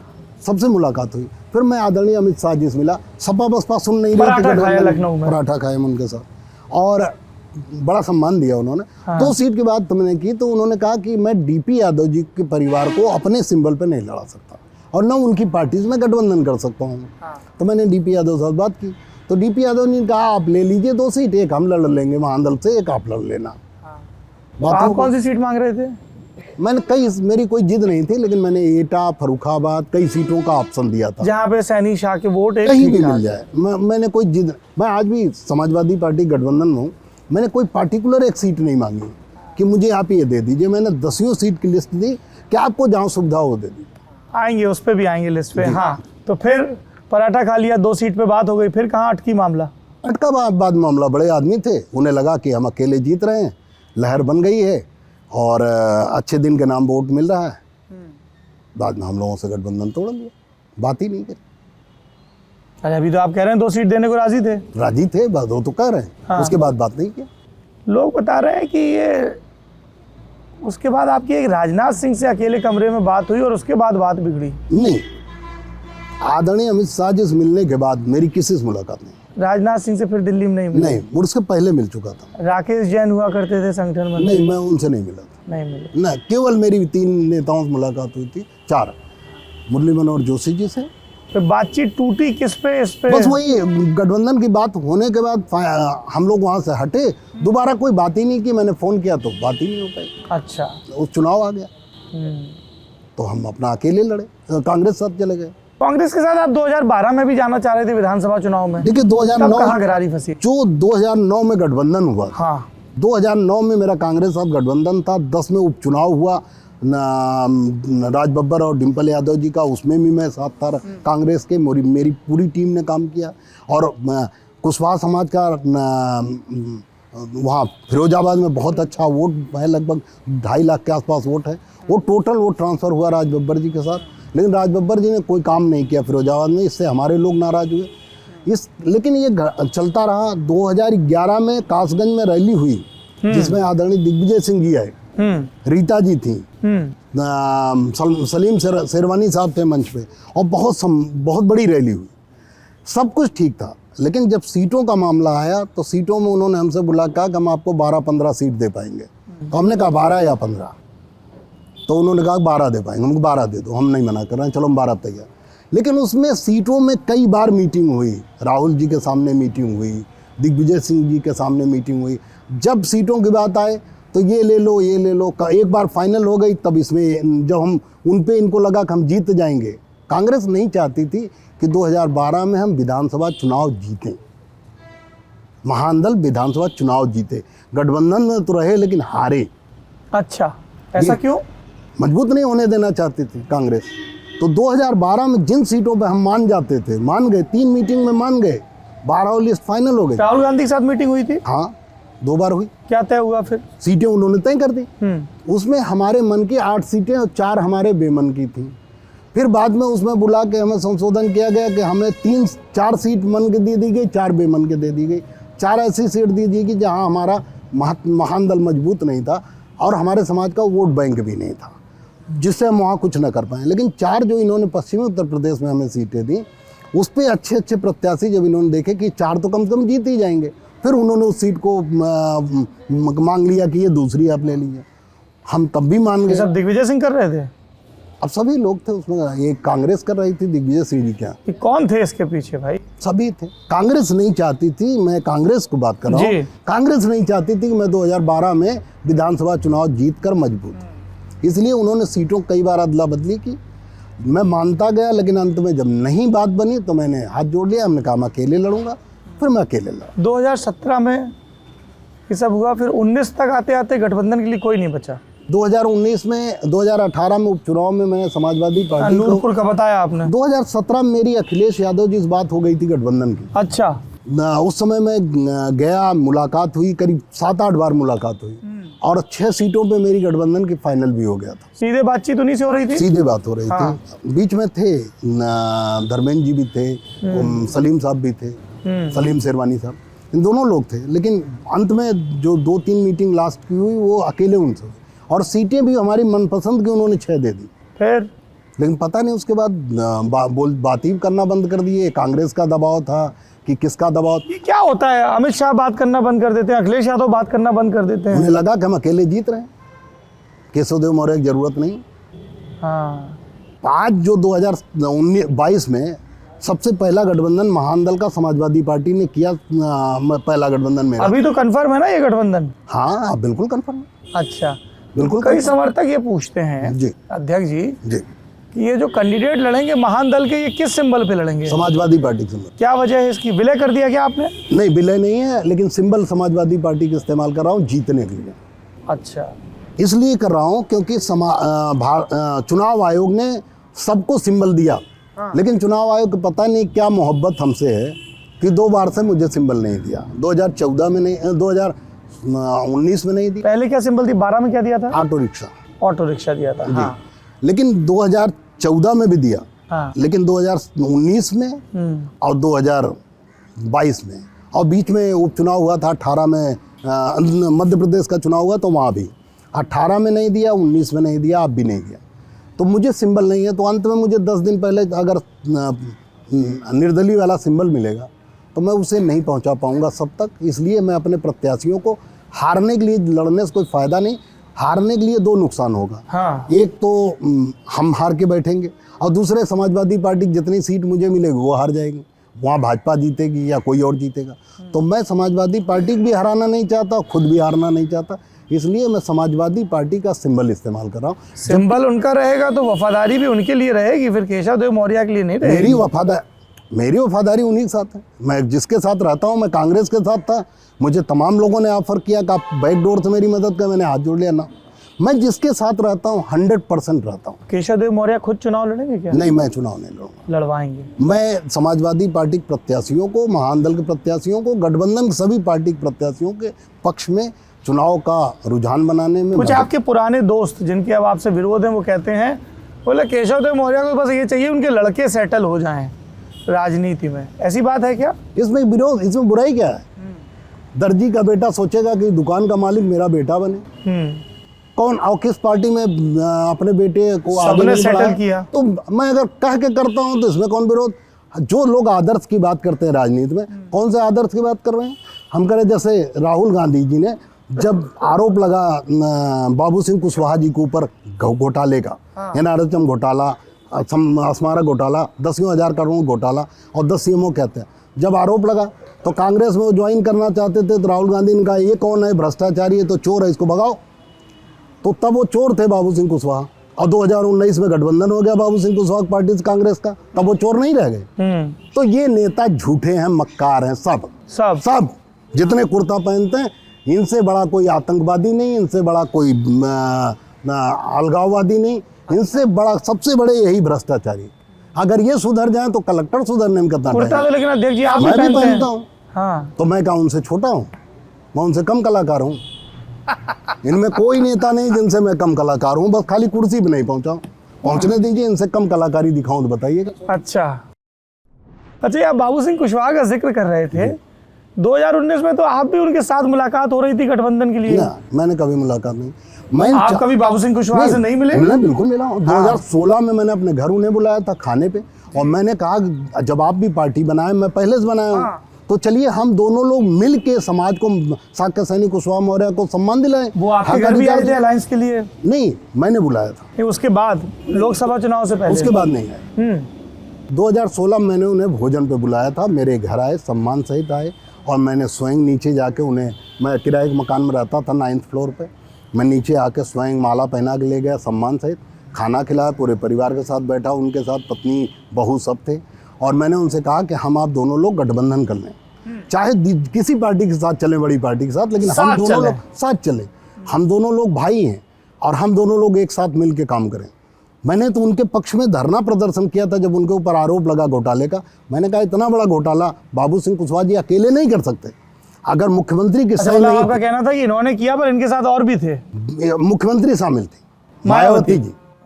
अगर मायावती नहीं चाहती तो इतना बड़ा घोटाला नहीं हो सकता, अकेले नहीं कर सकते थे, उनके बस का नहीं था। वो तो बहन जी के जेब के आदमी थे, वो बहन जी के पिए थे, वो कौन से नेता थे?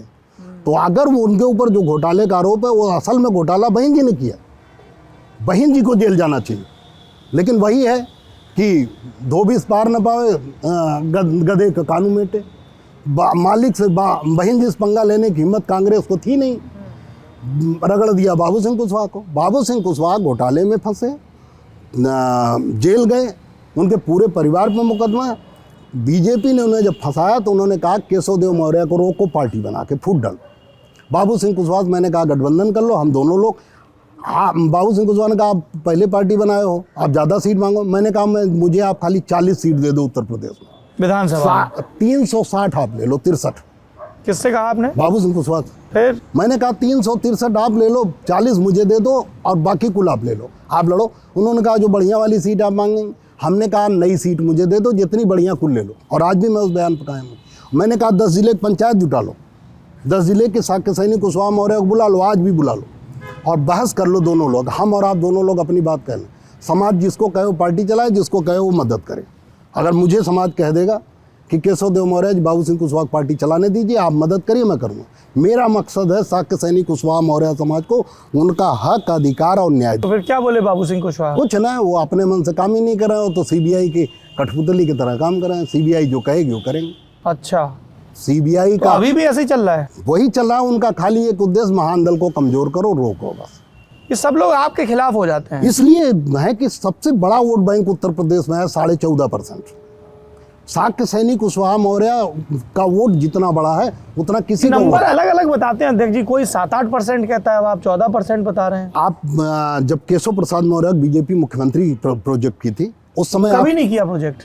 किया था 2017 में। ऑन पेपर कभी नहीं किया, अनाउंस नहीं ऑन किया। पेपर नहीं था, लेकिन मौखिक प्रदेश तो था। अध्यक्ष थे। प्रदेश अध्यक्ष थे, मौखिक थे कि केशव प्रसाद मौर्य मुख्यमंत्री का चेहरा।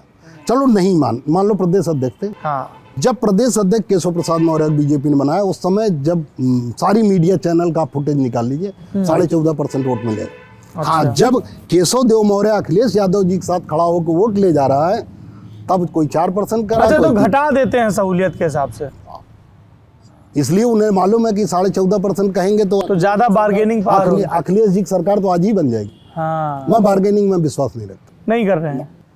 लड़के का टिकट कंफर्म हो गया? एक बेटे का कंफर्म हो गया। क्या नाम है बेटे का? चंद्र प्रकाश मौर्य, प्रकाश भैया। चंद्र प्रकाश मौर्य। कौन सी सीट से कंफर्म हुआ? बिलसी बदायूं जिले की बिलसी विधानसभा। सपा से लड़ेंगे? समाजवादी नहीं, महान दल समाजवादी पार्टी गठबंधन के नहीं, सिंबल सपा का रहेगा। सिंबल सपा का। दूसरा बेटा? दूसरा बेटा किशन। कहाँ से मांग रहे हैं उसके लिए? कई सीटों का लिस्ट दिया है। हाँ, और जहां से मिल जाएगा वहां से लड़ा देंगे। आपका मन कहाँ से है? देखिए, मैं बाध्यता नहीं करता जिसके साथ रहता हूँ। नहीं, मन तो होता है ना आदमी का। कई सीटों पे मन है जहाँ लड़ा देंगे। मैं तो पूरे प्रदेश में काम किया हूँ। मैं कोई एक तो दोनों बेटों के अलावा और भी टिकट मांग रहे हैं? नहीं, और भी सीट मांगी है। अपने कार्यकर्ताओं के लिए सीट मांगी है। अब उसमें कितना देते हैं वो आदरणीय अखिलेश जी के ऊपर। अभी नंबर तय नहीं हुआ? मैंने मांगी है उनसे अपनी नंबर के हिसाब कब से। तय करेंगे नंबर को? जल्दी ही तय हो जाएगा। अच्छा, अलग अलग फेज का है। कुछ पूर्वांचल में भी सीटें मांगी हैं। हाँ। तो इसलिए अलग अलग फेज में है, तो बहुत जल्दी नहीं है। कुछ सीटें पहले कर देंगे, जो जैसे पहले दूसरे फेज में था तो बेटे को फाइनल कर दिया। इनका तीसरे चौथे फेज में जहाँ से मैं मांग रहा हूँ, तो अभी थोड़ा 1-2-4 दिन बाद। अब तो स्वामी प्रसाद आ गए तो थोड़ी हेल्प भी रहेगी बदायूं में। बिल्कुल हेल्प रहेगी। हाँ, बिल्कुल हेल्प रहेगी। देखिए, वोट कोई लेके आए ना आए, केशव प्रसाद मौर्य जब प्रदेश अध्यक्ष बनाए गए, किसी गांव में, मौर्य गांव में, साक्य गांव में जाकर उन्होंने ये नहीं समझाया कि वोट दे दो बीजेपी को। लेकिन मीडिया में एक परसेप्शन बना कि कुछ बड़ा होने वाला है, तो लोग वोट दे दिए। अच्छा, मेरे पास प्रत्याशी नहीं आए, मेरा गठबंधन नहीं किसी से था। अगर उस समय मेरा गठबंधन समाजवादी पार्टी के साथ हो गया होता तो 100 सीट तो मैं केशव प्रसाद मौर्य चलने ही न देता। अच्छा, 100 सीट पे मेरा असर था। और जिन सीटों पे मेरे पास प्रत्याशी आए, क्या केशव प्रसाद मौर्य चली? क्या बिजनौर की नूरपुर विधानसभा केशव प्रसाद मौर्य उस समय डिप्टी सीएम थे, क्या चली उनकी? मैंने वोट दिलाया समाजवादी पार्टी की, बड़ी रैली किया मैंने। केशव प्रसाद मौर्य गए, 100 लोग नहीं जुटे। अच्छा, एक बात बताइए, जब हम आपका एक विस्तृत राजनीतिक करियर देखते हैं तो उसमें एक 2019 का चुनाव, वो इकलौता चुनाव जब आप नहीं लड़े जी, और आपने बीजेपी को समर्थन की बात कही जी, उसके पीछे क्या आधार था? ऐसा है, देखिए 2018 में जब उपचुनाव हुआ तो सपा ने वादा किया और मैंने उनका बसपा से हो गया। बहुत प्रयास किया, उनसे बात किया। आज कर रहे हैं, बात कर रहे हैं, भैया से मुलाकात कराएंगे, तो बात होती रही लेकिन हो नहीं पाया। तो एक तो इस इंतजार में हम रह गए, गठबंधन तोड़ दिया समाजवादी पार्टी ने, तो एक तो हम उसके इंतजार में रहे। दूसरा, कांग्रेस से मेरा गठबंधन हो गया था 19 में। एक रैली भी मैंने मुरादाबाद में की। हाँ, लेकिन उसी दौरान कांग्रेस ने हमसे जब सीटों की बात हुई तो हमें कहा उन्होंने 2 सीट आपको देंगे। 2 दे रहे थे कि 3? 2। आप मांग रहे थे 7? हम मांग रहे 7। हाँ, लेकिन जब बाबू सिंह कुशवाहा जी भी आ गए तो बाबू सिंह कुशवाहा को उन्होंने दिया 7 और हमें दिया 2।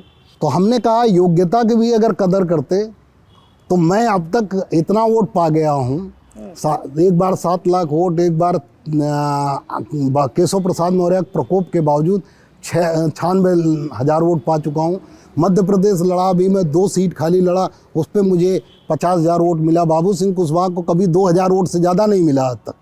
आज तक का रिकॉर्ड है कि बाबू सिंह कुशवाहा चाहे मध्य प्रदेश लड़े हो चाहे उत्तर प्रदेश लड़े, अपनी पार्टी बनाने के बाद उनके पार्टी में उनकी पार्टी को आज तक 2,000 वोट नहीं मिला। जो आदमी 2,000 वोट नहीं पा सकता, और मैं 45,000 49,000 वोट कर रहा था कांग्रेस की तरफ से 2019 में। 2019 में राज बब्बर जी बात कर रहे थे, सिंधिया जी बात कर रहे थे।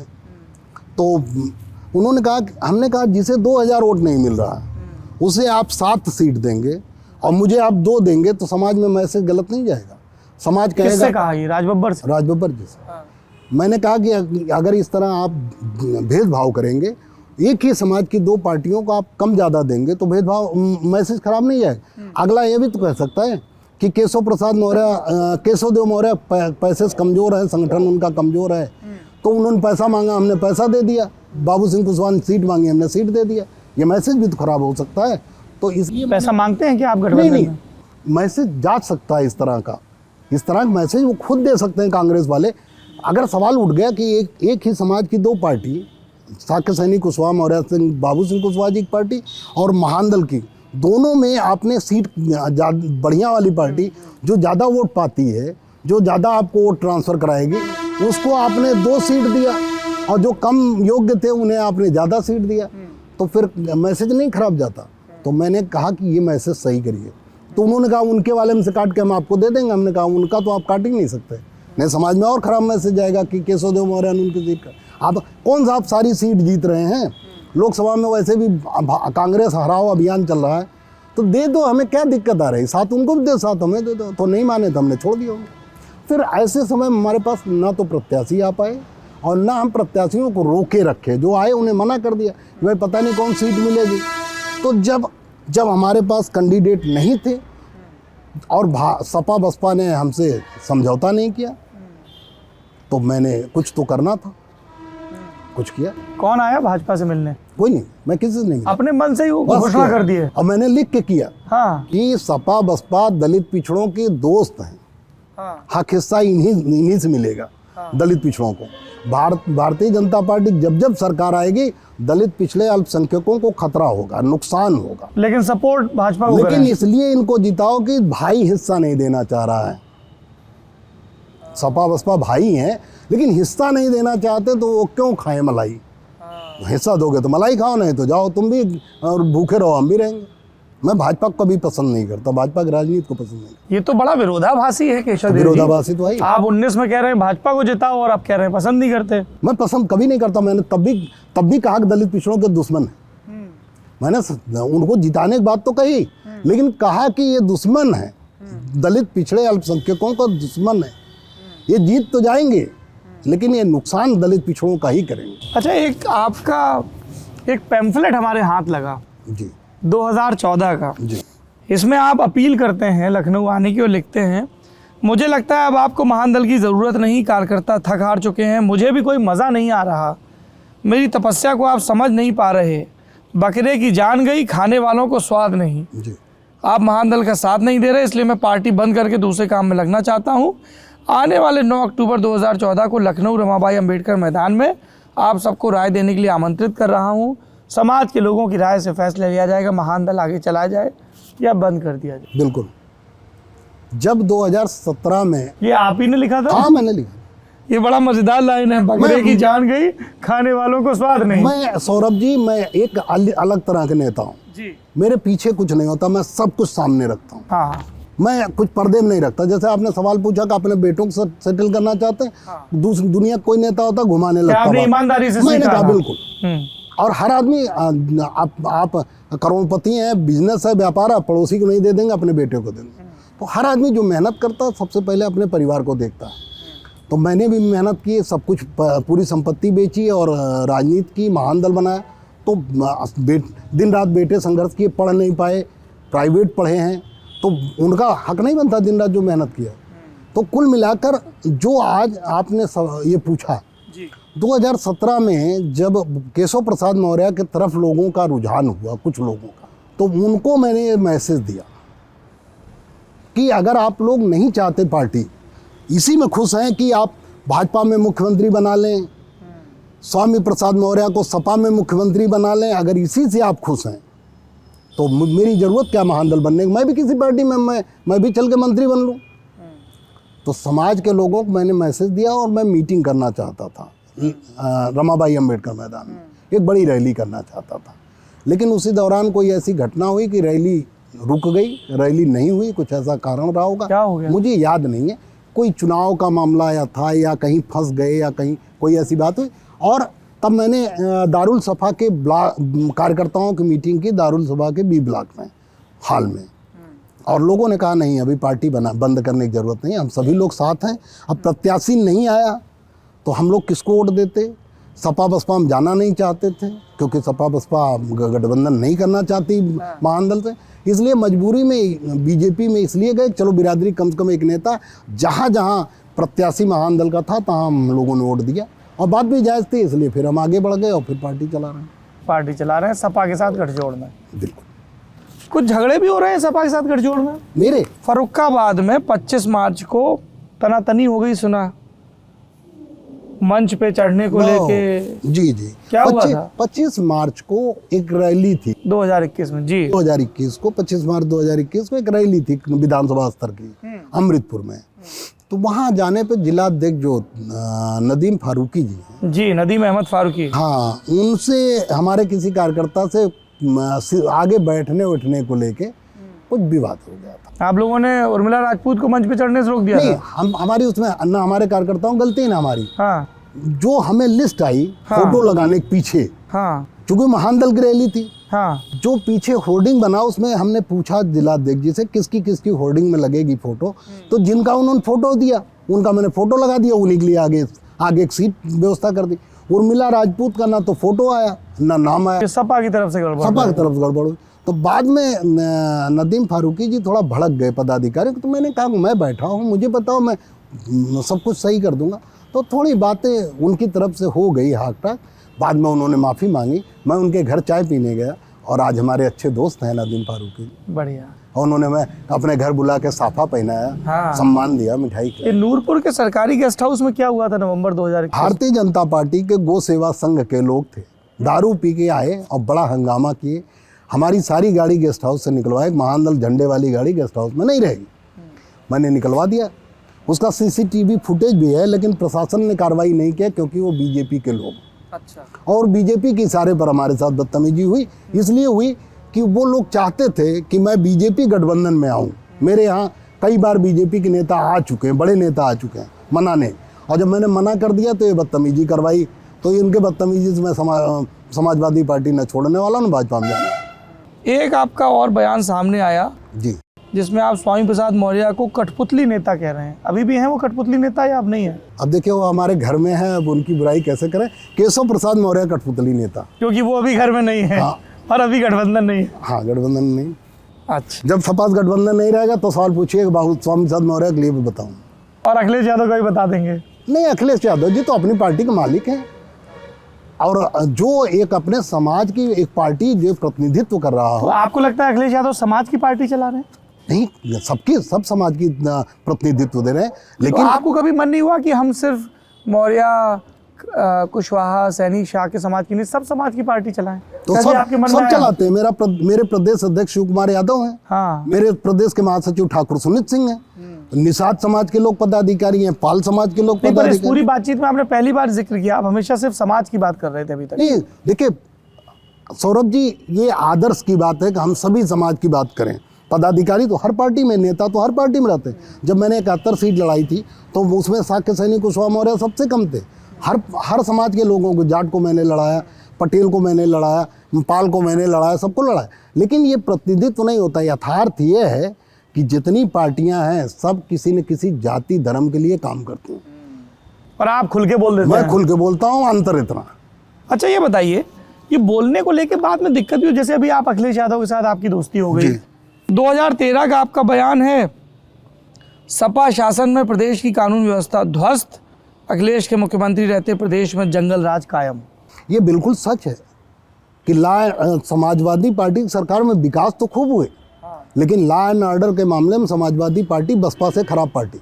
जंगल राज था, जंगल राज भाजपा से तो कम है। हाँ लेकिन था, भाजपा से बहुत कम है। बसपा से ज्यादा। इस समय भाजपा से पुलिस कम। उत्पीड़न सबसे ज्यादा अगर किसी सरकार में हुआ है तो भारतीय जनता पार्टी की सरकार में हुआ है। पुलिस ने सबसे ज्यादा की है तो भारतीय जनता पार्टी की सरकार में। अखिलेश यादव की सरकार में लॉ एंड ऑर्डर कैसा था? लॉ एंड ऑर्डर कमजोर था, उसमें दो राय नहीं।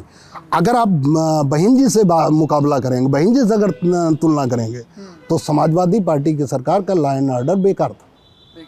बसपा चीज आपने उनको फीडबैक दिया है? लेकिन भाजपा से अच्छा था। अच्छा, भाजपा से ये तो अच्छा। फीडबैक दिया आपने अखिलेश जी को कि भाई आपकी सरकार में लॉ एंड ऑर्डर? अभी आपने बयान नहीं देखा, अभी आदरणीय अखिलेश जी का बयान आया, इंटरव्यू दिया उन्होंने कहा कि लॉ एंड ऑर्डर के मामले में हमारी सरकार थोड़ी गड़बड़ करती है, उस समय हो जाता है, लेकिन इस बार मैं नहीं होने दूंगा।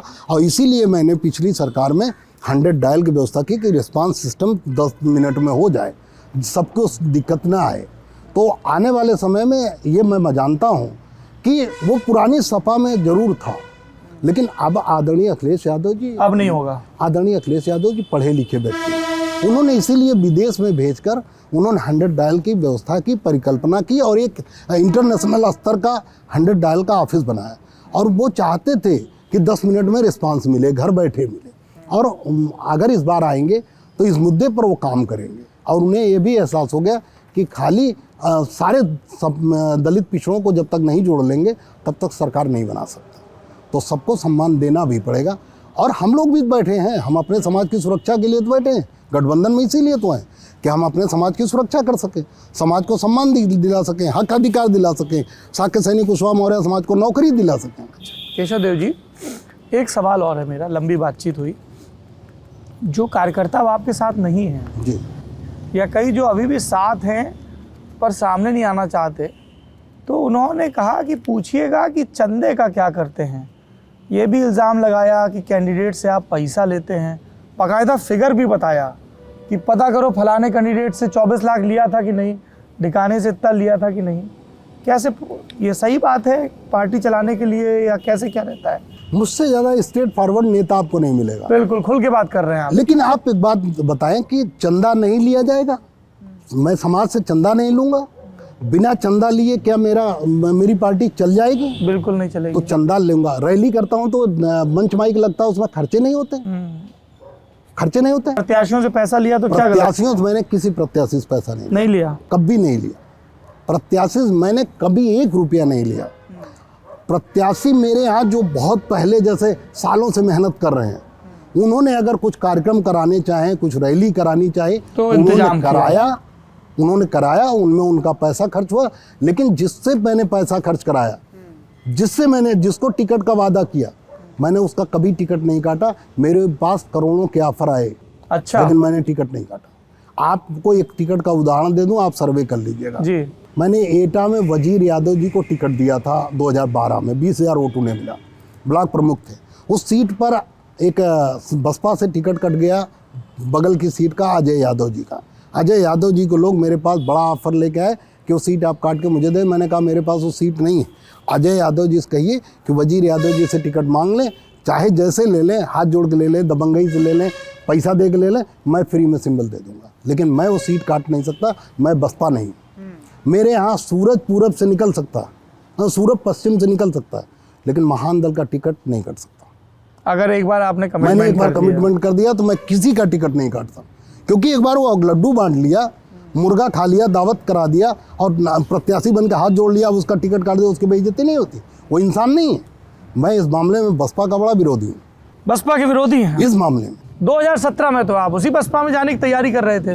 गठबंधन तो मैं किसी से कर लूँगा। गठबंधन था कि विलय की तैयारी थी? विलय मैं किसी से नहीं। थोड़ा विस्तार से बताइए क्या हुआ था 2017 के पहले? विलय मुझे बुलाया गया था बसपा में। किसने बुलाया था? बहन जी ने? बहन जी ने मिलने के लिए बुलाया था। ठीक है, लेकिन उनके नेता ने क्या एक्सप्लेन किया मुझे मालूम नहीं। आप बताइए विस्तार से, आप अपना पक्ष रखिए।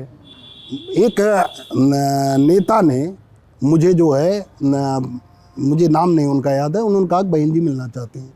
मैं आगरा में रहता था, आगरा एक नेता थे वो, तो बसपा के, तो वो हमें ले गए मिलवाने। तो उन्होंने क्या एक्सप्लेन किया मुझे पता नहीं, लेकिन मैंने उनसे कहा था कि मैं विलय नहीं करूँगा। आपकी बहन जी से मुलाकात हुई? बहन जी से मुलाकात। क्या बात हुई? बहुत लंबी बात हुई, करीब 1 घंटा बात थोड़ा हुई। बता दीजिए, आपके समर्थक भी जानना चाहेंगे। नहीं, बहुत अच्छी बात हुई। उन्होंने, वो चूंकि बुद्धिस्ट हैं और मैं बौद्ध धर्म को मानता हूँ, मैं बुद्धिस्ट व्यक्ति जी, हूँ, तो हमारे उनके चूंकि, अच्छा मैं बसपा में रहा हूँ, तो मैंने उनका सम्मान किया और बहुत सी उनकी बातें हुई, चुनाव को लेकर बात हुई। तो उन्होंने कहा कि आप ना आ जाओ मेरी पार्टी। मैंने कहा मैं विलय नहीं करूँगा, मैं आपकी पार्टी में हूँ, गठबंधन में आ सकता हूँ, विलय करके मैं महान दल का विलय कभी नहीं करूँगा, किसी भी पार्टी में नहीं करूँगा। तो कहना विचार कर लो, हमने कहा विचार नहीं करूँगा। कहना आपको यहाँ जगह है कि बाबू सिंह कुशवाहा जा चुका है, स्वामी प्रसाद मौर्य जा चुका है, ये बहन जी की वर्डिंग थी, तो यहाँ जगह है तुम वहाँ स्थापित हो सकते हो। मैंने कहा मैं कठपुतली बनने के नहीं आ सकता। आपको राष्ट्रीय महासचिव बनाने को तैयार थी? जब मैं विलय करने को तैयार नहीं हूँ तो कुछ भी बनाने को तैयार हूँ। मुझसे उन्होंने नहीं कहा था, वो उन्होंने अपने नेताओं से कहा हो। देवेंद्र शाक्य को जानते हैं केशव देव जी? जानता हूँ, आपकी पार्टी के प्रदेश अध्यक्ष रहे हैं। रहे। देवेंद्र शाक्य का कहना है 2017 के चुनाव के बाद जून में केशव देव मौर्य ने कहा मायावती से मिलने चल रहे हैं गठबंधन के लिए। 15 लोग थे। जी। लखनऊ पहुंचकर कहा पार्टी का विलय करने आए हैं बसपा में, मायावती से बात हो गई है, राष्ट्रीय महासचिव बनाना तय हो गया है। फिर पता चला कि इन्होंने मायावती से पैसे मांगे और उन्होंने मना कर दिया। अब आप सोच के देखिए, कोई अगर किसी पार्टी में जाना चाहेगा तो पैसे मांगेगा। अगर हम गठबंधन करें तो हो सकता है मांग लें। आपने ऐसा कहा कि मुझे कुछ हो जाएगा तो बसपा कम से कम मेरे बच्चों का तो ख्याल रखेगी। आप पहले ध्यान समझिए जी। कि डॉक्टर सोनेलाल पटेल जी को हुआ, उनके बच्चे सेटल नहीं हुए, तो क्या मेरे मरने के बाद मेरे बच्चे राजनीति नहीं करेंगे? तो बेवकूफ़ी वाली बात है। लेकिन जो पार्टी में रहता है वही कहते हैं, जो जब तक मलाई खा रहा होता है तब तक नहीं बोलता, जब निकलता है तो देश भर की बुराई उसे दिखने लगती है उस पार्टी में। इससे ज़्यादा और मैं उनके बयान पे कुछ नहीं कह सकता। उनके बयान पे इससे ज़्यादा मैं कुछ कहना भी नहीं चाहता, क्योंकि वो मेरे बच्चे थे, नॉन पॉलिटिकल फैमिली से थे, मैंने उन्हें ले आया, गरीब परिवार से थे, मैंने उन्हें सफारी दी, स्कॉर्पियो दी चलने के लिए, ड्राइवर दिया। वो कहते हैं कि हम लोगों ने संसाधन जुटाए और सब संसाधनों पे केशव देव मौर्य ने अपने परिवार के नाम से जमीनें लिखा ली, दफ्तर के नाम पे, इसके नाम पे। ये बिल्कुल सच है कि कार्यकर्ता मेहनत करता है और संसाधन जुटता है तो मालिक राष्ट्रीय अध्यक्ष होता है। आज सारे उत्तर प्रदेश में सपा के ही कार्यकर्ता मेहनत कर रहे हैं। अखिलेश यादव जी गांव-गांव नहीं जाते, लेकिन टिकट बांटेंगे आदरणीय अखिलेश जी, मालिक वो हैं, राष्ट्रीय अध्यक्ष बन के वो जाएंगे। उसी तरह से महान दल की सारी चीज़ों पर मैं मालिक था, राष्ट्रीय अध्यक्ष था। राष्ट्रीय अध्यक्ष कोई और हो सकता है, चुनाव होता राष्ट्रीय अध्यक्ष हो जाता, वो मालिक हो जाता, लेकिन जब तक मैं राष्ट्रीय अध्यक्ष मैं मालिक हूँ, तो मैं मालिक हूँ, मैं अपने हिसाब से कमेटी के फैसले के हिसाब से काम करूँगा, कहाँ काम करना। और कोई भी आरोप लगाए, मैंने कहा था इन्हीं लोगों बेवकूफ़ी बयान के लिए मैंने कहा था कि कोई अगर सिद्ध कर देगा कि महान दल की 1 रुपये की संपत्ति, महान दल से 1 रुपया निकालकर मैंने अपने लिए पर्सनल गाड़ी खरीदी हो और मैंने अपने लिए 1 रुपये की ज़मीन खरीदी हो, कोई स्कूल कॉलेज बनाया हो, कोई संपत्ति बनाए, मैं अपने ऊपर पेट्रोल डालकर अपने आप को जला लूँगा। उस बयान पर मैं आज भी कायम हूँ। मैंने 1 रुपये की कहीं इन लोगों मेरे पास रिकॉर्डिंग, मैंने कहा जहाँ है, मैंने कहाँ ज़मीन खरीदी है, किस रजिस्ट्री ऑफिस में दर्ज है, उसे जाके ले आओ ना। मैंने तो वादा किया है कि मैं अपने ऊपर पेट्रोल डालकर जला लूँगा। अरे ऐसा मत करिएगा भाई। नहीं, मैं बनाना ही नहीं, मैं तो समाज के लिए काम करने निकला हूँ। मैं अपने परिवार, अपने पत्नी, बच्चों, मेरे पास एक मकान तक नहीं रहने को, मैं किराए के मकान में रहता हूँ। मेरे पास कोई संपत्ति नहीं। मैंने कोई स्कूल कॉलेज, कोई छोटा नेता भी स्कूल कॉलेज बना लेता है, मैंने आज तक कोई मेरे नाम स्कूल कॉलेज नहीं, कोई फैक्ट्री नहीं, कोई दुकान नहीं, कोई संसाधन नहीं, कुछ नहीं। आरोप लगाना बहुत आसान होता है, सिद्ध करो ना। हाँ। मैं तो आज आपके लल्लन टॉप चैनल पे एक भारत में सबसे देखा जाने वाला महत्वपूर्ण, और आप जिस लहजे में सवाल पूछते हैं आराम से, ऐसा कोई नहीं पूछता। आपकी एक अलग शैली, किसी की हिम्मत हो तो केशव देव मौर्य की संपत्ति जाहिर करो। मैं लल्लन टॉप के चैनल पर वादा करता हूँ, मैं अपने आप को पेट्रोल डाल। अरे ये मत करिए भाई, ये गैर कानूनी भी है, जीवन बहुत कीमती है। आप भगवान बुद्ध को मानते हैं, लेकिन आत्मदाह की बात मत करिए। लेकिन कोई सिद्ध नहीं कर सकता। हाँ, ना वो बात ठीक है, क्योंकि मैं जितना सफेद कुर्ता पहनता हूँ। पेट्रोल से याद आया अध्यक्ष जी, एक राजदूत हुआ करती थी आपके ऊपर, आपके पास अभी भी है। शुरुआती दिनों में खूब आप उससे खूब आवाज भी करती थी, धक धक धक धक। उसमें मैं मिट्टी तेल डाल के चलाता। हाँ। और वही मेरी पहली गाड़ी थी और पूरे गांव में हल्ला हो जाता था। आ गए। बहुत लकी थी।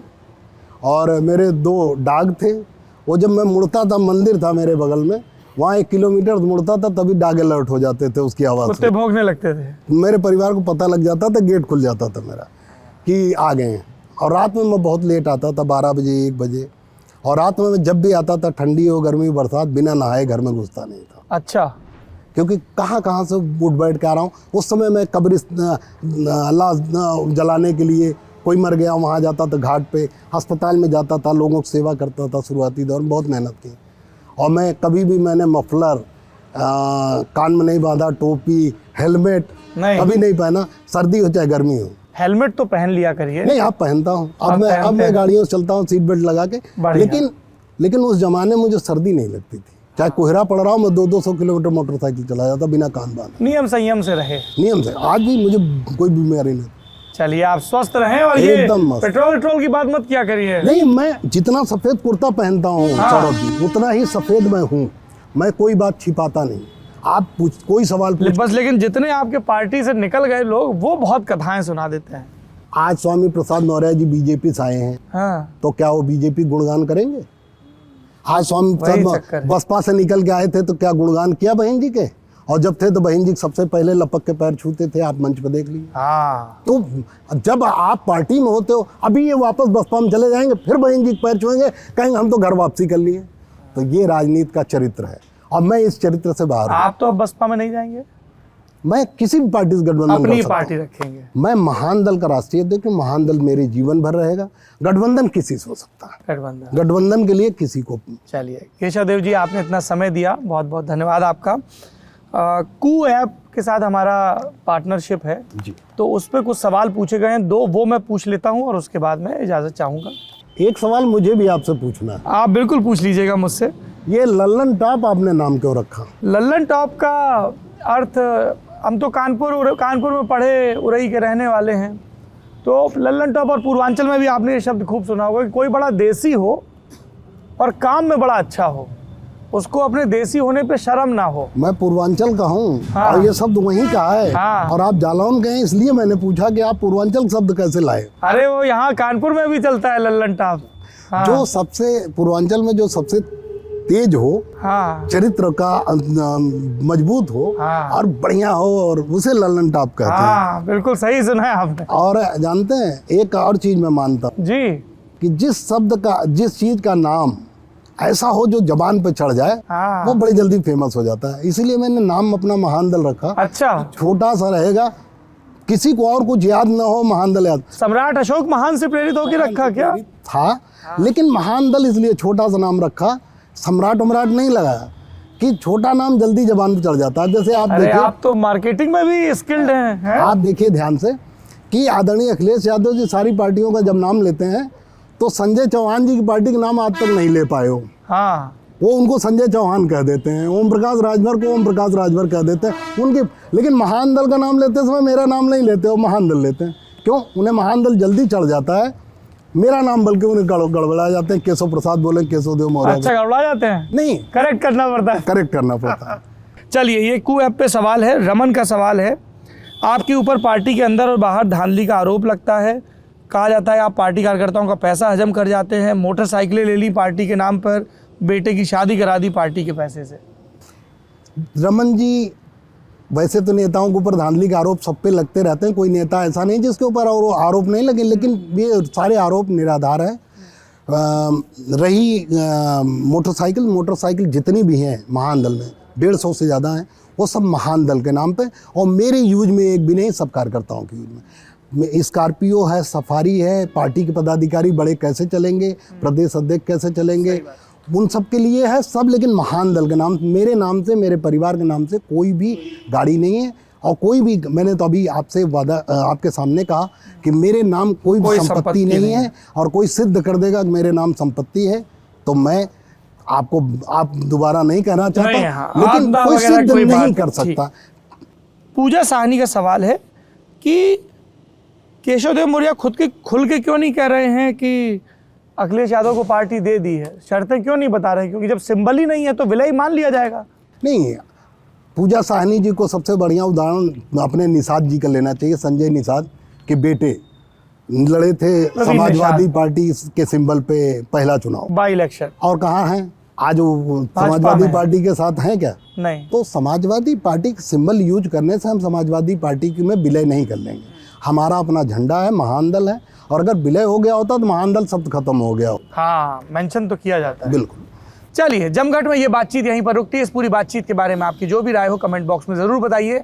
जमघट उत्तर प्रदेश के चुनाव को देखते हुए लल्लन टॉप का उपक्रम, पॉपुलर भाषा में कहें तो एक पॉलिटिकल कॉन्क्लेव, जिसमें सत्ता के सब दावेदारों से आपके हिस्से के सवाल पूछे जाते हैं। केशव देव मौर्य जी, आपने इतना समय दिया, विस्तार से अपनी पार्टी के बारे में, अपने राजनीतिक जीवन के बारे में बताया, बहुत बहुत धन्यवाद, और चुनाव के लिए बहुत बहुत शुभकामनाएं। बहुत बहुत धन्यवाद सौरभ जी, और इसीलिए तो मैं सबसे ज़्यादा आपका चैनल देखता हूँ, लल्लन टॉप, और आपका कोई भी आप पूछ लीजिए, मैं सब जानता हूँ, इसलिए कि आपकी रिसर्च बहुत ज़्यादा होती है। आप मतलब हमारे प्रदेश अध्यक्ष जो निकल चुके हैं और जो पदाधिकारी निकल चुके हैं, उनसे भी अध्ययन किया, और मेरे घर के बारे में किसी ने आज तक सवाल नहीं पूछा किसी भी चैनल। अरे, आपके भाई साहब ने खूब खुल के बात की हमसे। तो अब आप सोच सकते हैं, कोई भी सोच सकता है कि आपकी रिसर्च कितनी तगड़ी, और मैं कामना करूंगा कि आप जैसे और पत्रकार इस जगत में आएं, और जिससे कि शुचिता की राजनीति शुरू हो। बहुत बहुत बहुत धन्यवाद, धन्यवाद। Thank you.